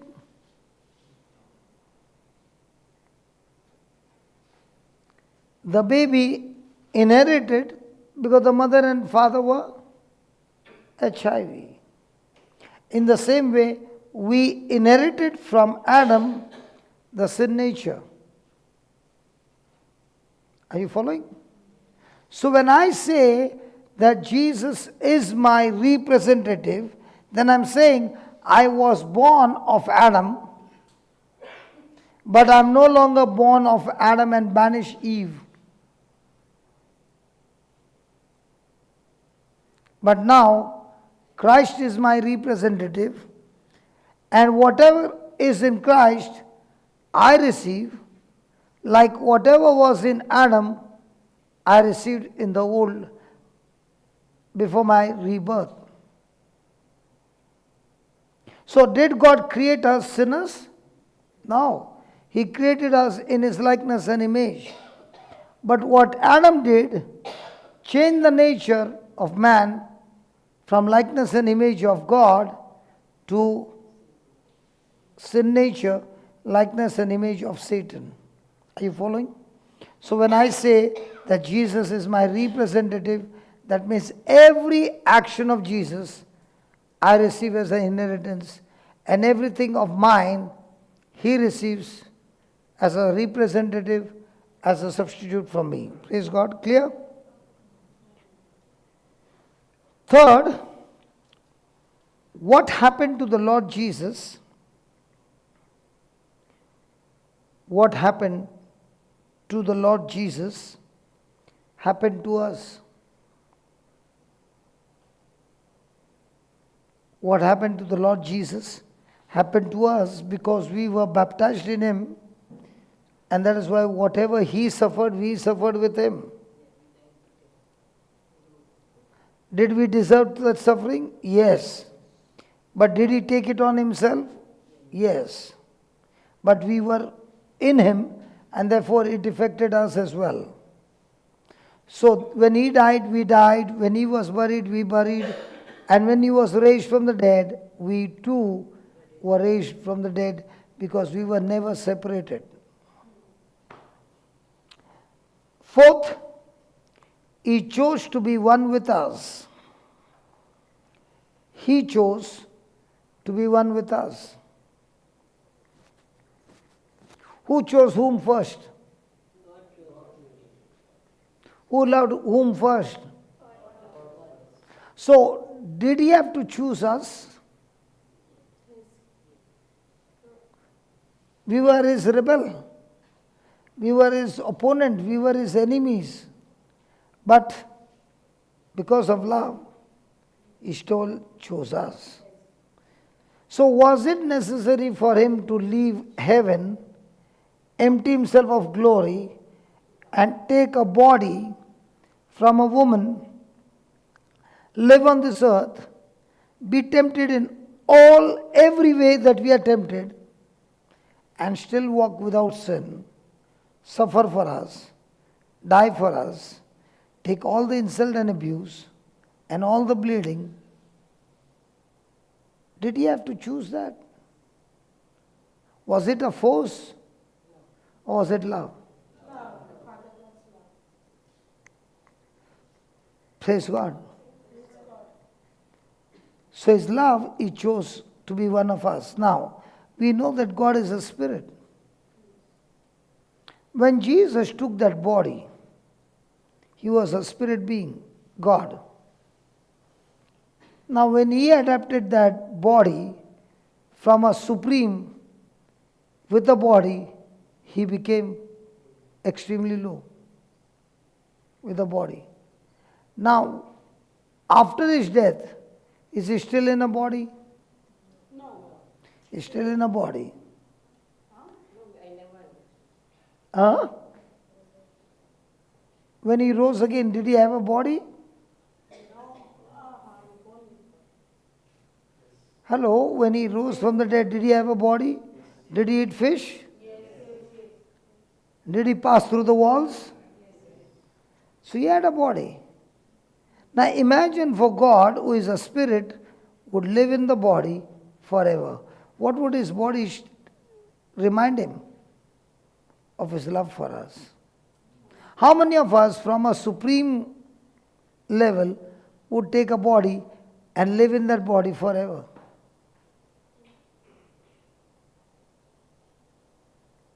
And Jesus took that body so that he become one with us and live in that body forever. And that body would remind him of his love for each one of us.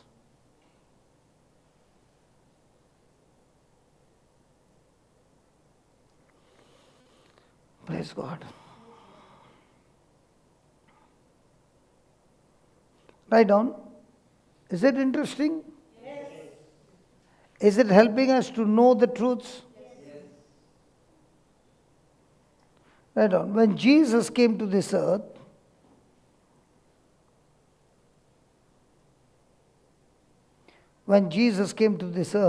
and suffered, bled and died,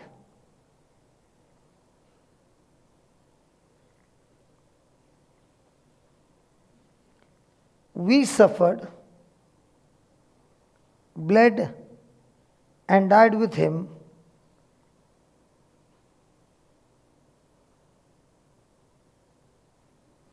because he died for us.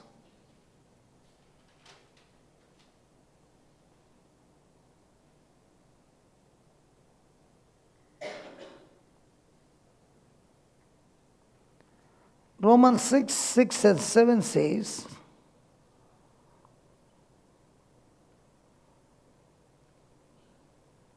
when Jesus died,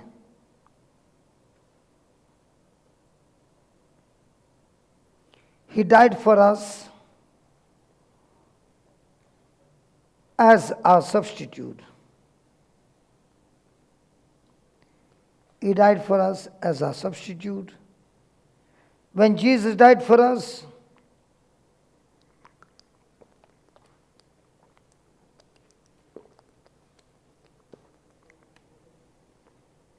we died with him.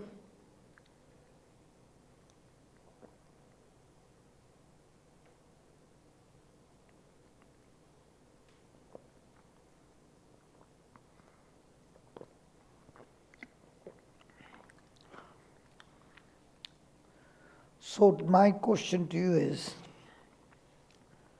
when Jesus was scourged at the pillar, who took the lashes, you or Jesus? But were we in Christ?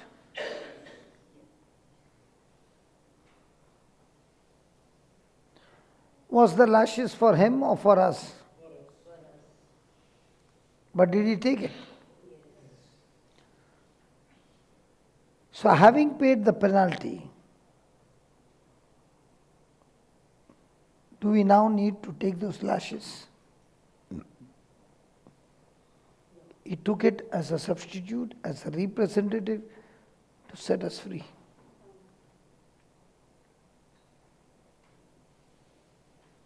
And that is why our Christian life is to know what he did for us, and that is why our identity is not us, but our identity is we in him.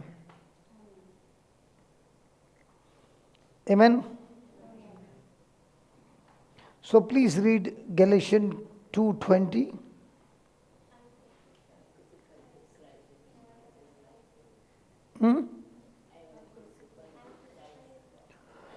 Yeah, I'm crucified, yeah.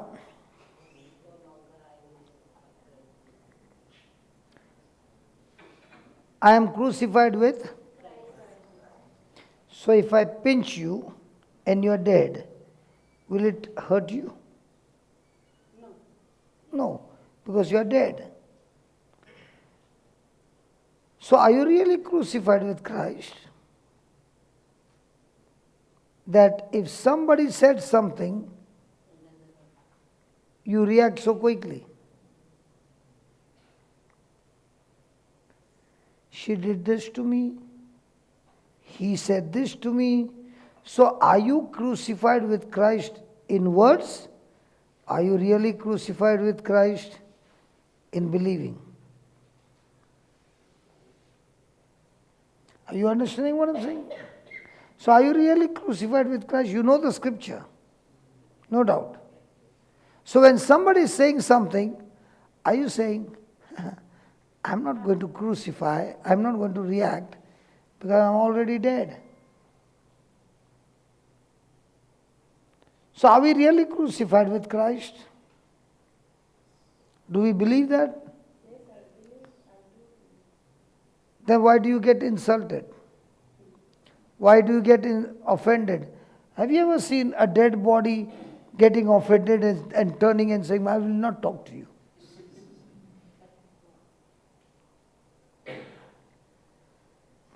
Imagine the dead body opening his mouth and saying, I don't want to talk to you anymore. What happens to the others who are alive? Many of them are gone dead, heart attack. What is Paul saying? I am crucified with Christ. Means what? All these circumstances, all these things that are coming against me, they have no power to play on my emotions anymore because I am dead to it.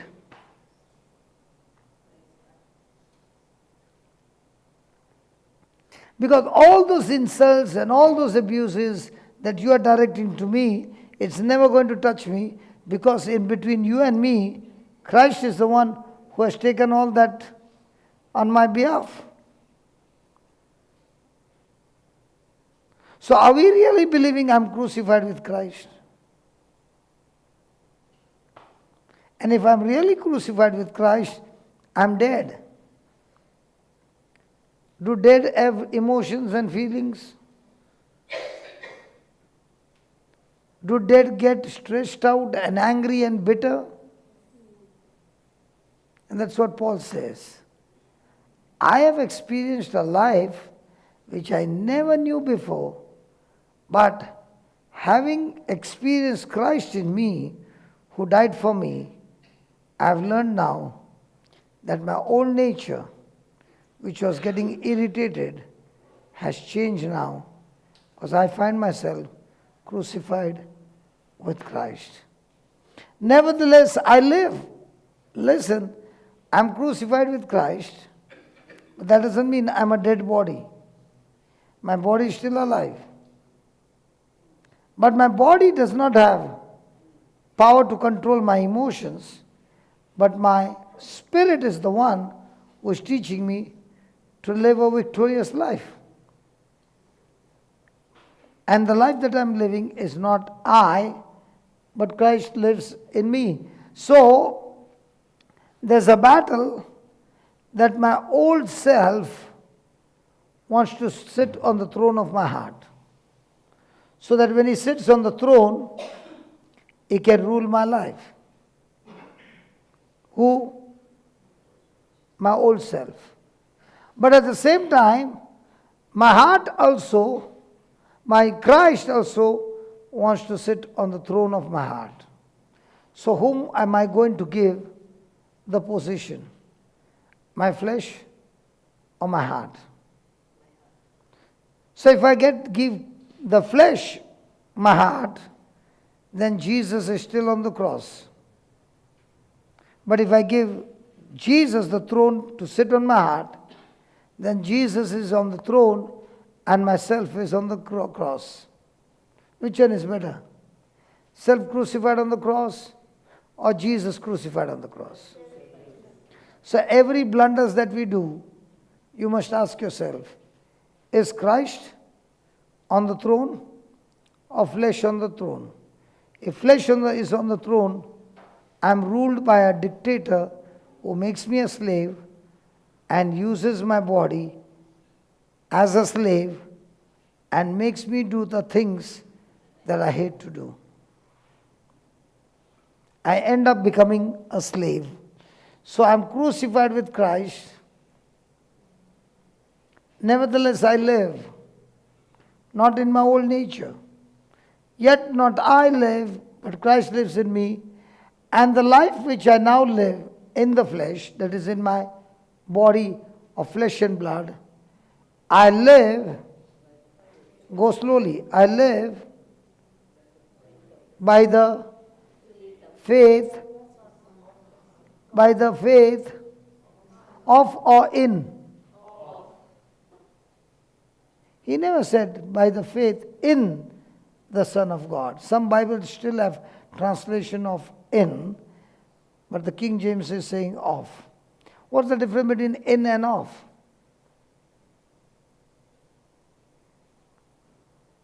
I live by the faith of the Son of God. I live by faith in the Son of God. What's the difference? Which one is greater? So what faith are you living on? The same faith that Jesus lived on this earth, that same faith has been imparted to each one of us. Then the question comes, if that faith has been imparted, how come I'm not experiencing that faith? I'm not yet experiencing that faith because in my everyday life, I'm still learning to die to myself. So the more and more the self is crucified, the more and more all that fogginess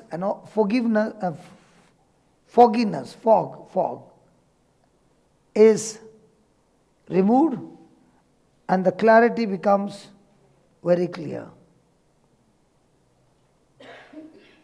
So even though I'm in Christ, even though I have the authority of Christ, even though I believe in Christ, even though I love Christ, my life is still not showing the fruit of righteousness. Why? Because my thinking is still covered with fog. So everyday battle is what? To win or to crucify flesh? Everyday battle is to get blessing or to crucify flesh. So where's my victory? In getting favor of God or to crucify my flesh? Because if my flesh is alive, then I cannot live in the newness of life because my flesh is ruling over my life.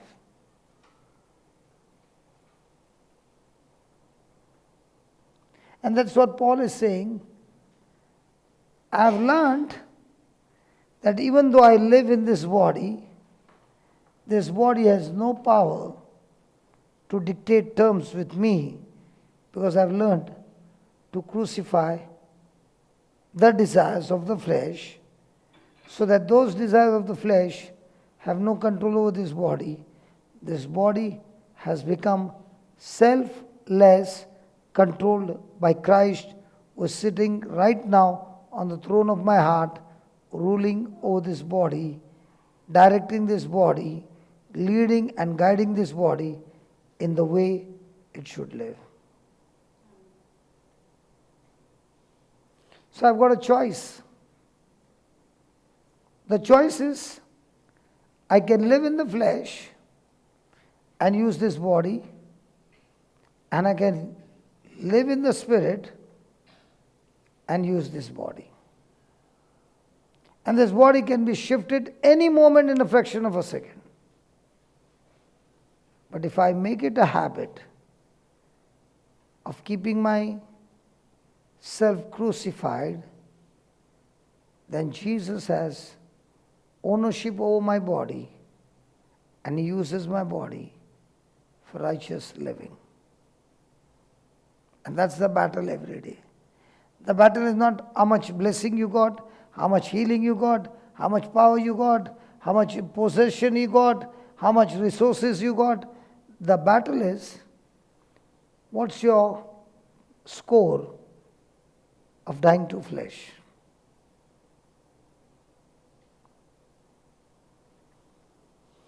So I live by the faith of the Son of God, who... So did He die to take advantage of me? Or did He die to save me? And to save me, there was only one way, by giving Himself for me. So what was the ransom money?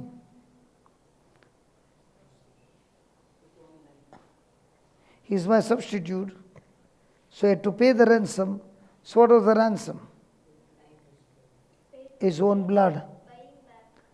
His own blood, His own life, everything given as a ransom for each one of us. So write down, according to Romans 6:7,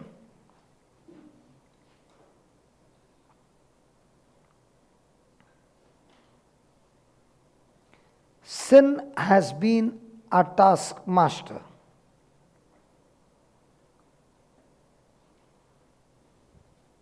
Sin has been our taskmaster. It has been our dictator. It has been our dictator. We have the penalty. We have a penalty that has to be paid. That has to be paid.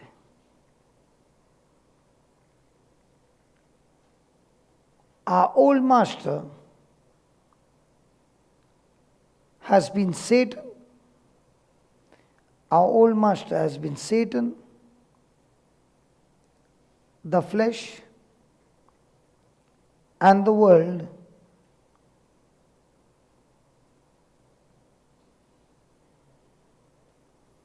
But when we die, our old master has been Satan, the flesh, and the world.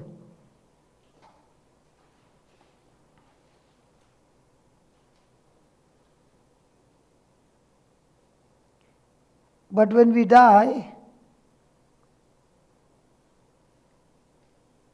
he is not our master anymore. But when we die, he is not our master anymore.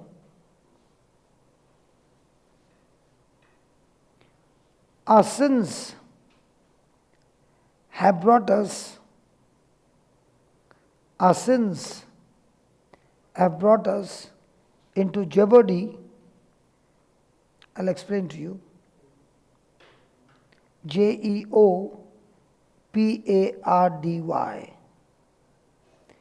Jeopardy.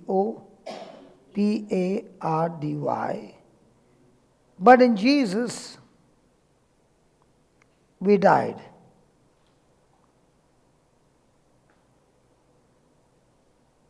We are crucified with Christ.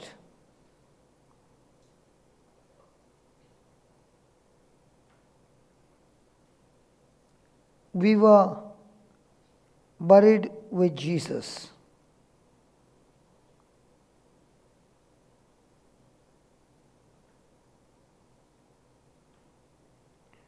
Romans 6, 3-4. When Jesus was buried,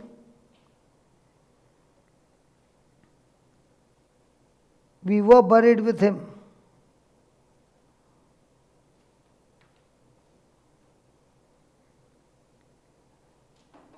The burial of Jesus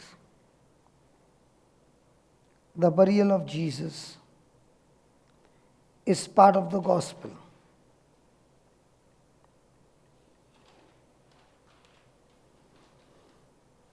One Corinthians 15,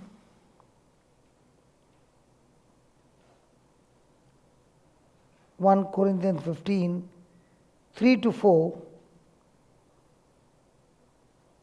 Jesus carried our sins.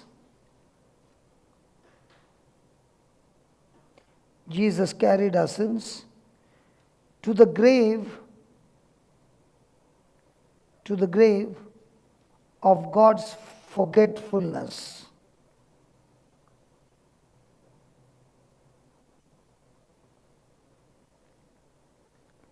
Satan would love to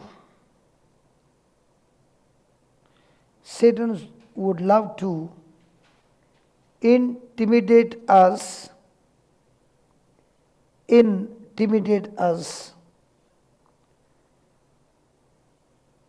with the bones of our old life.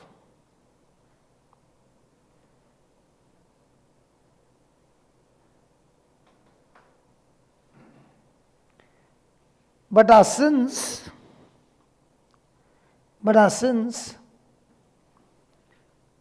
are in the grave. But our sins are in the grave of God's forgetfulness. Of God's forgetfulness. Our old life is dead. Our old life is dead.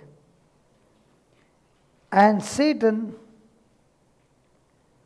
does not have any power over us.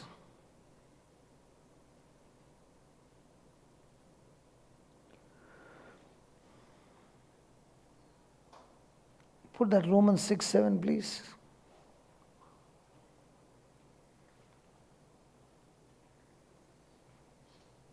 We'll have to do this topic over and over and over and over again, to learn this topic over and over again, so that it comes into our system. Let's read verse number 7. For he that is dead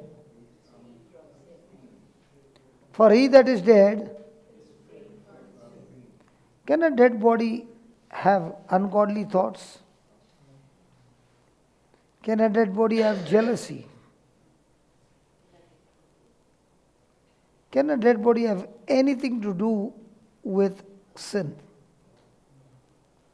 So, if I believe that I died with Christ, then everything that Satan had a claim on me is already over, because I died with Christ. Now, listen carefully. If I had to die without Christ, would that be very dangerous? Why would it be dangerous?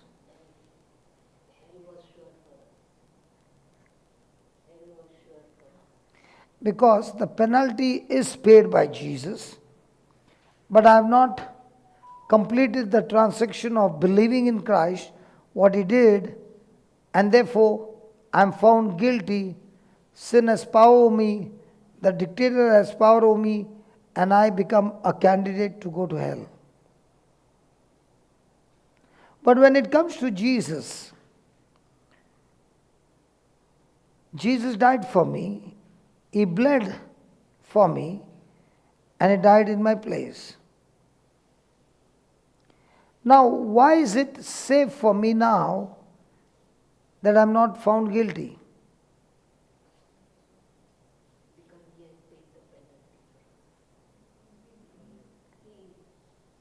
Now, I've done something wrong. Do I need forgiveness to avoid hell?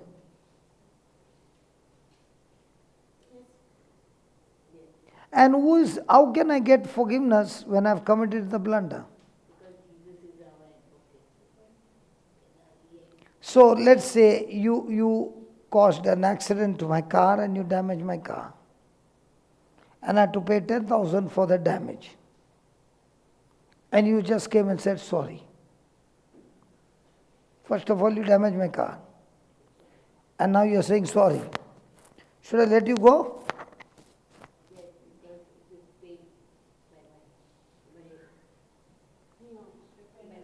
You touch my car, I'll do.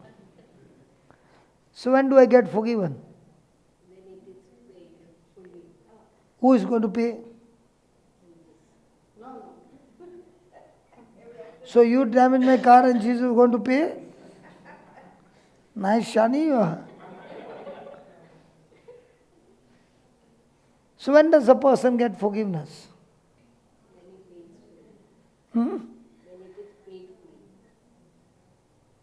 Sorry? When it is paid fully. And who's going to make the payment of 10,000? I'll not allow you to go to Surat till you finish with the full payment. Even if your family calls up from there, nahi chhodega 10,000 plus interest.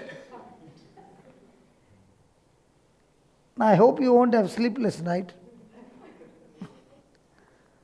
So, Jesus gave a parable of that servant who was forgiven of 10,000 talents. Now when the king said, I forgive you, did he cancel his debt? So who made the payment? The king made the payment. So what is forgiveness? The person who forgives pays the penalty. So did Jesus pay the penalty? Did he say, Father, forgive them? What if Jesus had not bled? What if Jesus had not taken the punishment? Could Jesus say to the Father, forgive them? Then it would be illegal for God to forgive because He would be unjust. Somebody had to pay the penalty. So Jesus says, I take their place and I take the punishment on myself and I paid the penalty full. There's nothing lacking. So now, please forgive them. So has Jesus paid the penalty? Now what happens when a person is brought back to the court for the same crime again and asked to pay the penalty? It can be done? No. So in the same way, what happened is, Satan is saying, this man obeyed me and therefore he has to be punished. The judge says, you are right, I need to punish this man. But Jesus, the advocate, opens his mouth and says, listen, I was illegally punished for something that I did not know. I was accused with lies and I was put on the cross that did not belong to me, it belonged to Him. And I, with my own love and will, have made the penalty complete and He has the receipt. So can a person be punished twice for the same crime?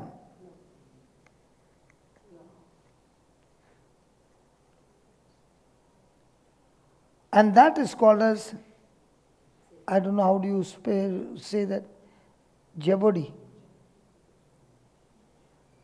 you cannot punish the person twice for the same crime.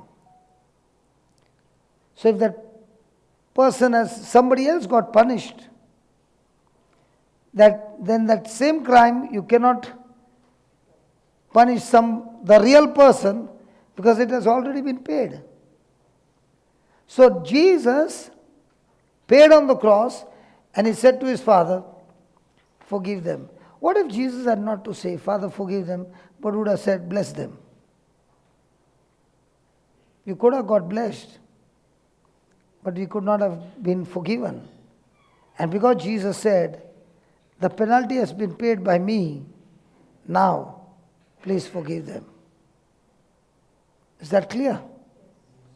Well, is that clear? So if somebody comes and says, please forgive me, and you say, okay, I forgive you. If there is no transaction of you paying the damage, then that forgiveness is incomplete. So the person who forgives pays the penalty. So did Jesus pay the penalty? That's why we are forgiven. And because Jesus took our place, hell got cancelled and heaven became our eternal home. Praise God. So sin, who was a dictator, had power to really make our life miserable. So when a person dies and he doesn't know Christ, and he refused to believe in Christ, he refused to accept Christ, you will never see that person again in eternity. He himself has decided to spend the rest of his life in hell. And that is why it is so important for us every day to use everything possible to proclaim the good news and get people into Christ so that we can all make it to heaven. So the moment the person has received Jesus as his Lord God and Savior, sin is no longer a dictator.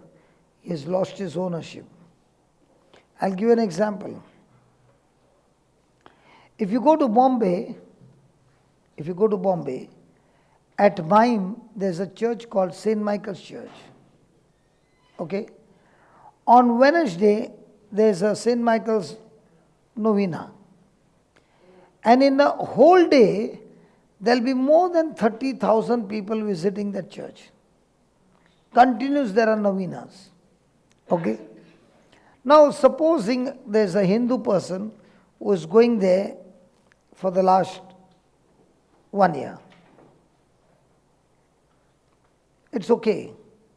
But one fine day he comes home and he says, I just got baptized this Wednesday. Why is there now hell at home?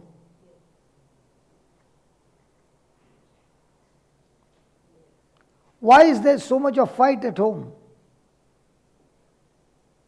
This man was going to church every Wednesday for 1 year. And nobody was angry in his family.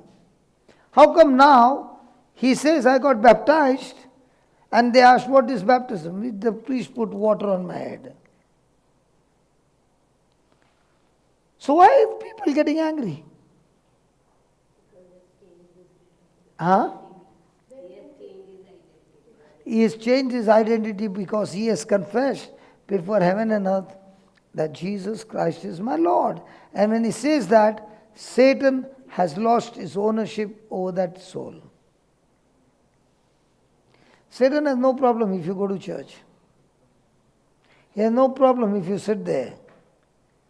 But the moment you confess and believe that Jesus Christ is your Lord, is the Savior of your soul, now Satan lost that soul. And when he loses the soul, he gets so annoyed that everywhere there is havoc in the family. So do you see, baptism has got such power that you can take a person from darkness into light by preaching the gospel, helping him to believe in Christ, so that he is baptized in Christ, and now sin has no power. Satan is no longer a dictator. He has lost that soul. Christ is the Lord of his life. Then we read, we have a penalty that has to be paid, and our old master has been Satan, the flesh, and the world. So if you got an old master, the old master will keep you a slave till the end. So even though in Christ you can inherit it, you can inherit the treasures of heaven, you'll never be able to taste it because you never knew that this inheritance belongs to you. Now, imagine Jesus did everything, okay? And now he's asking you only one question. Do you choose to believe that I died for you? You know what Jesus is saying? I did everything for you. Only one thing I need from your side. Can you believe what I did for you? And Satan makes us believe what we did in life, and Jesus is saying, I want you to believe what I did for you. Where is our focus more on? What you did or what Christ did? And that's why, even though Christ has done everything for us, we fail to experience what Christ has done because our focus is not on what Christ did. Our focus is always on what we did, and the lie keeps us in that bondage all alive to think about what we did. We read in the morning that God is not counting your sins. He has given you the ministry of reconciliation, and not only that, God himself is appealing to us and through us that we can go and share this truth to the people. Amen. So, when we die, Satan is no longer a taskmaster because he has lost his ownership over us through our baptism in Christ. Our sins have brought us into jeopardy, but in Jesus we died. So what happened? Because of our sins, Jesus came to this earth to take our place as a substitute, as a representative, and he did all that he had to do. Praise God. Now the question is, do I believe? I'll give another example. Go to Revelation chapter 12, verse 10.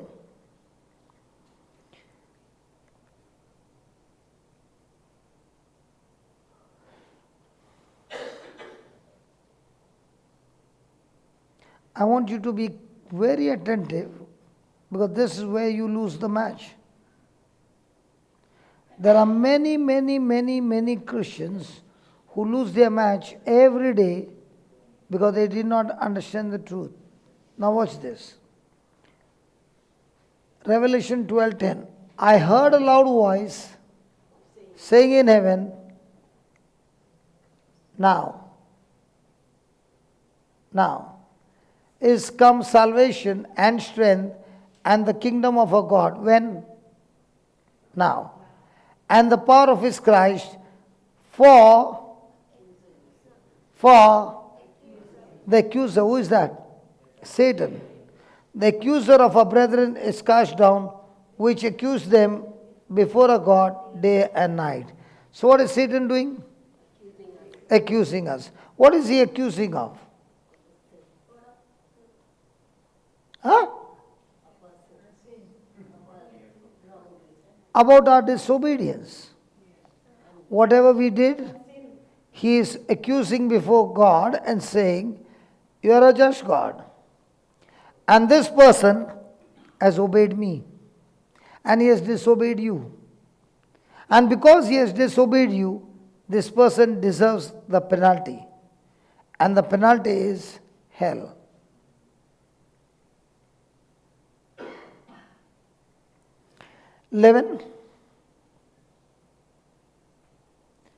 And they who were accused by Satan, they overcame Satan by the blood of the Lamb and by the word of the testimony, and they loved not their lives even unto death. Now, Satan is saying, this person obeyed me and disobeyed you. So Jesus is saying, hold on, I paid the penalty for this person, and my blood has forgiven him of all charges. I paid the penalty completely.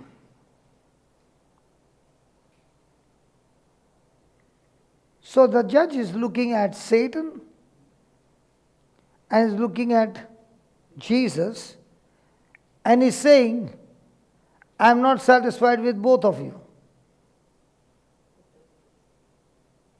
Satan is saying, this person disobeyed you, and that's why this person has to go to hell. Jesus is saying, I paid the penalty and I paid the price, and therefore this person need not go to hell. And the judge says, I need two witnesses. Both of you are equal. So now, if Satan has to come and ask you, did you commit sin? What like that? Have you committed sin? Yes or no? Shaitan what? Sorry? You don't talk to Satan, you have to talk to the judge. I am Satan. I am Satan asking you, have you committed sin? Yes or no? Have you committed sin? No? All the recording is there. This is not the court of this earth. सब क्या क्या सोच रहे सब है नहीं किया है खोलो क्या किया है have you done? Now Satan is asking these two, have you done sin? Yes. You? Yes. Now judge is saying, no more to speak, condemned to death, go to hell. Because I told you I need two witnesses. Satan had one, his own words. Jesus had one, his own words. I am Satan and I'm accusing you. And I asked you, have you committed sin? And you said yes. Now I'm asking you, have you committed sin? Jesus paid the penalty. I am asking you, have yes or no?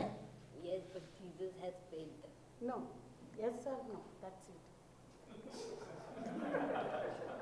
She got caught, she's on the journey to hell. Now she's saying, say yes or no, because I want your company. Now tell me, yes or no? Yes, but Jesus has paid the penalty. Now what is she bearing witness? She's saying, yes, Satan, I have disobeyed you. I have disobeyed God and obeyed you. But it's not complete. I have witnessed that Jesus has paid the price by his blood. And that's why we overcame him, Satan, not only by the blood of the Lamb, but also, so what's your testimony? What you did, you have to acknowledge that. You can't tell lies. But at the same time, do you also need to testify what Jesus did? So you too.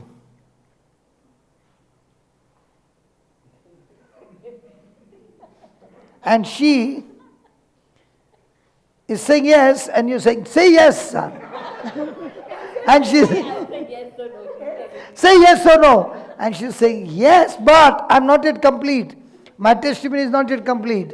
My testimony is, I believe what Christ did for me, and therefore Satan, I agree with you, not completely, but I agree with Jesus who paid the penalty for me, And that's why I'm forgiven. So every day in our life, what kind of confession do we do? What we did for Satan, or what Christ did for us?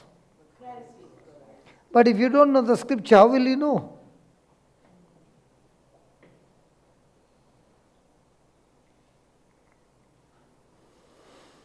Praise God. So we must learn that we are crucified with Christ, we are buried with Christ, and when Jesus was buried, we were buried with him. And what is the gospel? What is the good news? Huh? What is the good news? Hey, what is the good news? Sorry? How can you be raised when you are not dead? So you got to be sure that what would your confession be? I was crucified with Christ. So when Christ died, I died with him. When Christ was buried, I was buried with him. And the advantage of me that I was buried with him, the case which was against me for the crime that he did, and when they saw that I'm dead, the case got dismissed. Do they still run the case of a person who is dead? No. So when the person is found dead, the case is dismissed. And now, I thank God, after that, I rose from the dead with a new spirit. I am now a new creature. My old stuff got buried, and now I am with the new stuff of righteousness, and that is my testimony. Is life and death in the power of your tongue? So are you confessing that you have risen from the dead with a new nature, new spirit, new power? And that's so important. Hallelujah. Yes. Just give him the mic.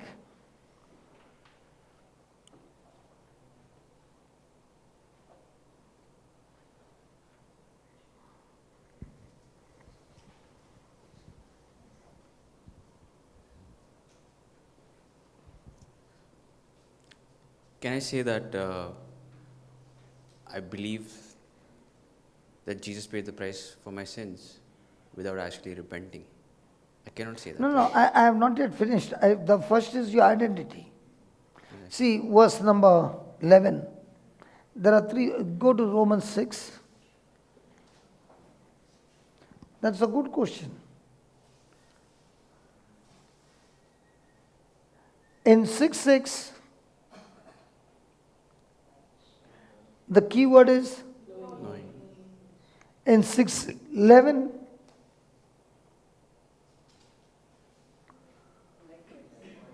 What is the word reckon? Consider. Likewise, reckon you also yourself to be dead. Do I consider myself dead into sin? Yes, And that's your repentance. exactly. Okay, 2. Reckon. Go down. Third one is in 3rd. We are going to come to that as we study tomorrow. Yield. So 3 words to live a victorious life. Know that you are dead to your old life. 2, reckon that you have got righteousness. And 3, yield the members of your body which were once upon a time connected to unrighteousness. Now you yield yourself unto God. So when you put all these 3 words together, every day, moment by moment, you'll start living a victorious life. Yeah, so, sorry, go ahead. So, No, go ahead.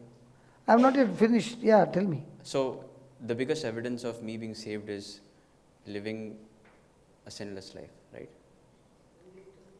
we won't be living a sinless life because we will not be attaining perfection. Okay. But what life I was living before, Yes. it will be a total change on the journey every day. And if I'm learning every day, then surely I will not be what I used to be last week. Yes. So it's a whole process of learning, and in this learning, there's a process of repentance. Yes. So the level to which I learn to repent, Yes. then I will operate in the faith of Christ. Correct. But if I am not repenting, but I'm saying I'm saved, Yes. what is the proof that you're saved? Correct. You're still living the old life. Exactly. So the very thing that I'm saved is that I am all the time longing to learn. Yes. So I'm learning on one side, Christ life. On the other side, I'm unlearning all that I had learned in the world, which has led me into destruction. Correct. So then, when we talk about the scripture, walk in the spirit and you shall not fulfill the lust of the flesh. It is the walk in the spirit part that includes the dying to flesh. Right? Yeah. See, when you begin to grow in the spirit, one is growing, the other one is dying. Correct. But you cannot put death to the flesh with your own strength, because the flesh is stronger than you are. Yes. But now that you have the I mind know- of Christ, I know that I have the nature of God already. so now with Christ's power, you are yielding yourself to His power that is teaching you to put to death Flesh. to your old life. Yes. So one can try to do it, or if I say, stop fulfilling the lust of the flesh, that would be law. Correct. That would be legal. Yes. Legalism. Yes. And in legalism, you will never succeed because you don't have the power to put it to death. But now, when God is saying, you walk in the Spirit, and we learned that there are two legs to walk. The first leg is repentance. So you are bringing your mind, aligning to what God says. So there is learning. And two, whatever you are learning, you are practicing in faith. Because the whole kingdom of God operates in faith. What is that faith? I don't have physical evidence, but I surely have evidence from the Word of God, and that is from the Creator. So I choose to believe what the Creator said and not what the world is saying or whoever is saying. I choose to believe what God is saying. So then, how can I say I have repented if I do not believe? Sorry? How can I say I have repented if I do not believe? You cannot repent without learning the truth. Yeah, but I'm saying that, how can I say my repentance is complete without believing? Like, I'm asking, why are they two steps basically? I feel, according to me, like out of my understanding, changing to the new higher thinking involves believing. Okay? Now, when I am repenting, Yeah. am I repenting through the promise of God? Yes. Now, when I am operating in faith, can I have faith without believing? Can I have faith without believing? No. Yeah. That's why one is the promise of God that is changing my thinking, Yes. and two is my faith, which is believing in the new thinking. Let me give you an example. When the Lord taught me mathematics in the kingdom of God, years back, when I did not have anything, He taught me 10 minus 7 is 700, which I never learned in any school. So it was absolutely a new teaching for me at that time. 10 minus 7 is 700. Okay.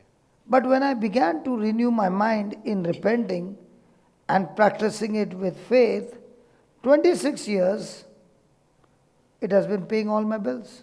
So you're saying repentance is gaining the knowledge and then faith is putting the knowledge into action? Yes. I see. Okay. Say that again. Repentance is gaining the knowledge and believing. Gaining the knowledge from the promise of God. Yes. And faith is Putting the you agreeing and putting your corresponding action. Okay. So who are the people who are growing? Those who put it into action. Those who are learning every day. See, your action will be again self-effort. Please understand the difference between the two. I can put the action right, but it can be without Christ. That will burn me out. So what will stop you from being burnt out? The promise. Is your learning. Yes. So when you're learning, your mind is getting renewed, not with your power, but with Christ's power. Correct. Yeah. So now you are enjoying to practice faith because it's no longer you who is doing, but He is the one who is prompting you, He is the one who is leading you, He is the one who is guiding you. So now your mathematics is not how much did I win. It's not your looking at your scoreboard, how much am I going to get. Your scoreboard is how much can I use to get somebody in the kingdom. Is there a big difference? Yes. So now you are enjoying. Yeah. Even though you are spending, you are still enjoying. Yes. And then comes in the mind, what about how am I going to pay the expenses? Again your mind is saying, He's the source. He's going to do it for you. Yeah. And the beautiful part is, when you don't know from where the bills will come, bills will be paid, and they get paid every month.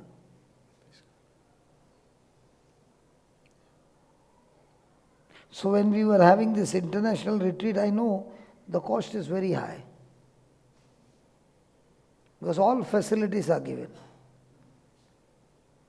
So if I sit and total up, I will say, can we shift it to some other season? But at the same time, when we say yes to God, and you're putting your whole heart to what He said, and you're practicing, now you'll see that everything is taken care. Not only that, there'll be even more for the next retreat. Yes. So I'm working on some new projects in Jharkhand and in Ranchi. And all this is going to be again free. But I do know that all these projects will work by the power of God and not with our willpower. And the joy is when everything is taken care by the Spirit of God and you did not even sweat for it. You don't even know which person at what time, in what season will come suddenly and help you to finish the project. That's the beautiful joy. And that's what the kingdom of God says. The man went and scattered the seed, and then he went to sleep, and then he got up at night, but the seed sprouted and was growing, and there he says, he does not know how. If you are interested in knowing how, you will get burnt out. If you don't ask the question how, and you believe, now the flesh will get burnt out. But somebody will get burnt out. Clear? Yes. So when we come back, what time we close for dinner?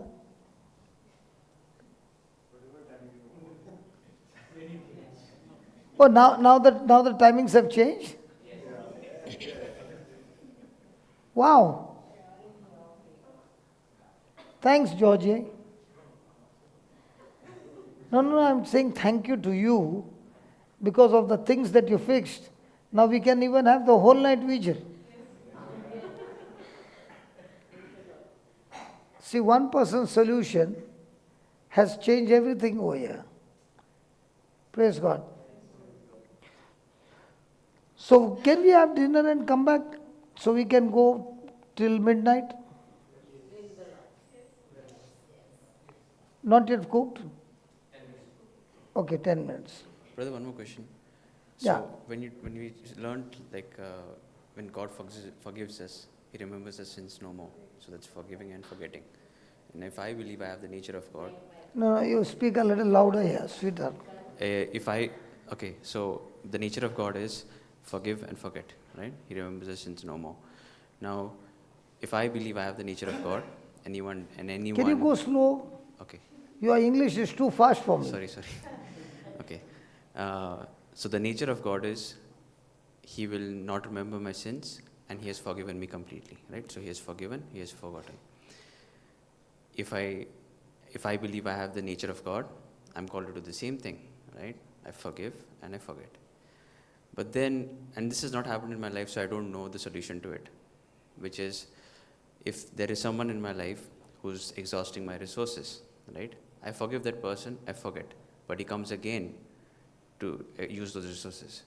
How is it that I'm supposed to operate in this situation? So will I give somebody to, first thing, other resources yours? No. Are you a good manager? Yes. So if somebody is wasting the resources, will you put a stop to it? Yes. So are you responsible to it? I am responsible to it. So you will stop that person. But God also says, I need to forget. So if Sorry? I see God says to forget. For example, Psalms 103. What does He say? Bless the Lord, O my soul, and forget not His benefits. Okay? Now is He not saying in Isaiah, remember not the things of long ago? Yes. And here He's saying, forget not. So how come the two scriptures are going opposite to each other? One is saying, do not remember. Another one is saying, do not forget. Two different things, I guess. Remember and forget mean different So He's saying, when it comes to the benefits of the things of the kingdom, don't forget, keep praising, keep thanking God for His goodness. But the things that have had, bad things in your life, don't remember them. They are going to tear you apart. So, I can forgive you. But that does not mean I will forget what you did. I will remember that, not to take action against you. I will remember that I do not give you the same chance to waste the resources again. Okay. But that doesn't mean I will reject you. Yes. I'll still help you being a good manager. Yes. Okay. Good. So one scripture is saying, forget not His benefits. Now for example, what you wore last Sunday, not this Sunday, what you wore last Sunday, can you remember?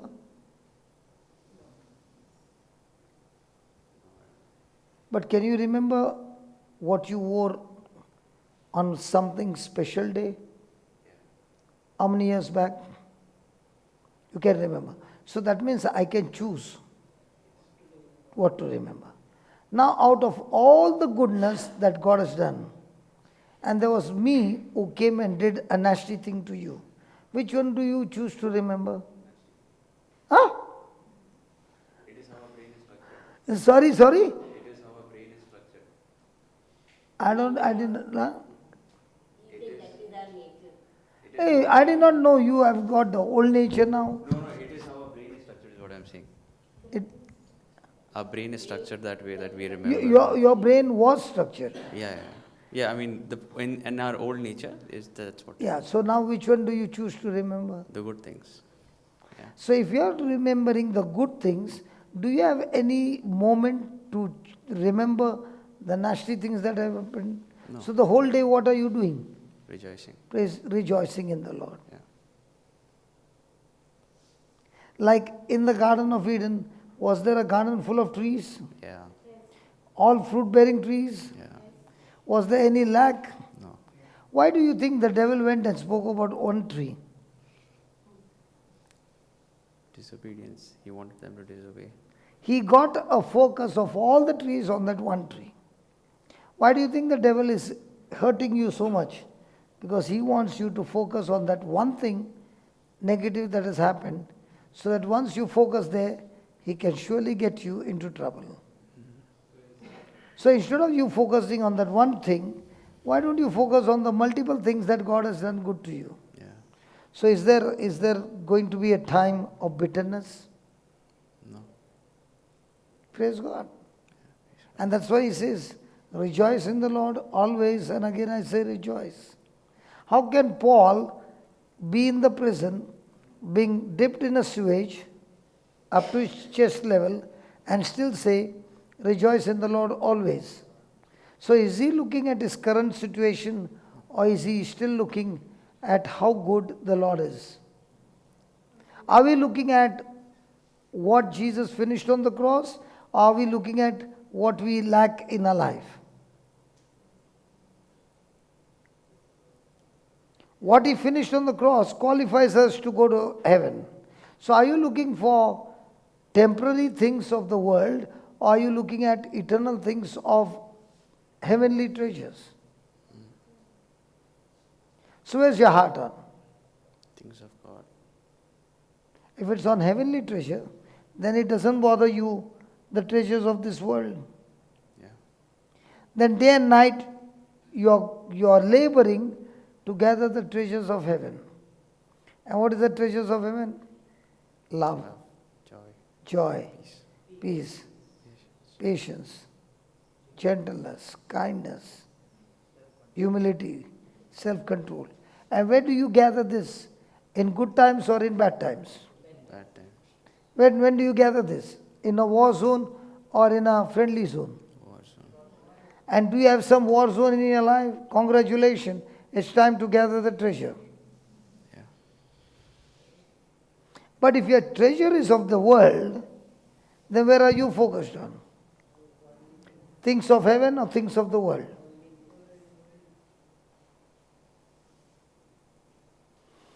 Praise God. So can we just close our eyes and meditate on all that we studied today? And when we come back, we'll study on consider and yield, the two more words that are so important for us to live a victorious life. Father, we thank you. Thank you, Lord, for teaching us through the scriptures, that even though we heard this teaching, it will take more and more understanding that comes from you to soak ourselves in this truth, so that we are not drawn to the treasures of this world, but the treasures of your heavenly kingdom. Thank you, Lord, for teaching us that our victory is not the victory over the worldly things, but our victory is over ourselves,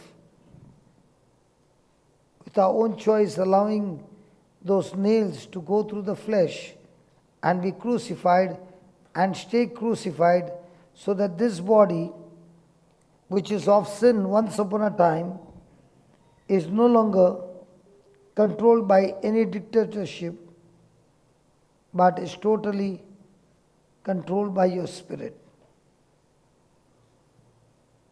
Thank you, Lord, for teaching us that when a person is dead, he is free from sin. Teach us to be dead in the flesh and remain dead in the flesh, crucified with Christ, so that we are free from every lust of the devil.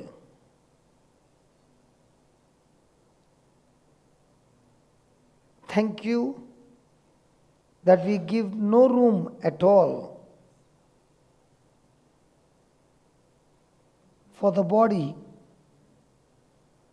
to be used for carnal ways, but the same body to be used in the kingdom of God. Thank you for this wonderful truth. that we live by faith and not by sight. Thank you for teaching us that repentance is so important to walk in the Spirit, and every promise of God gives us opportunity to change our thinking. And as we exercise our faith to all that we are learning, to repent and walk by faith, and the faith also, not in the faith in Christ Jesus, but the faith of the Son of God in Christ Jesus.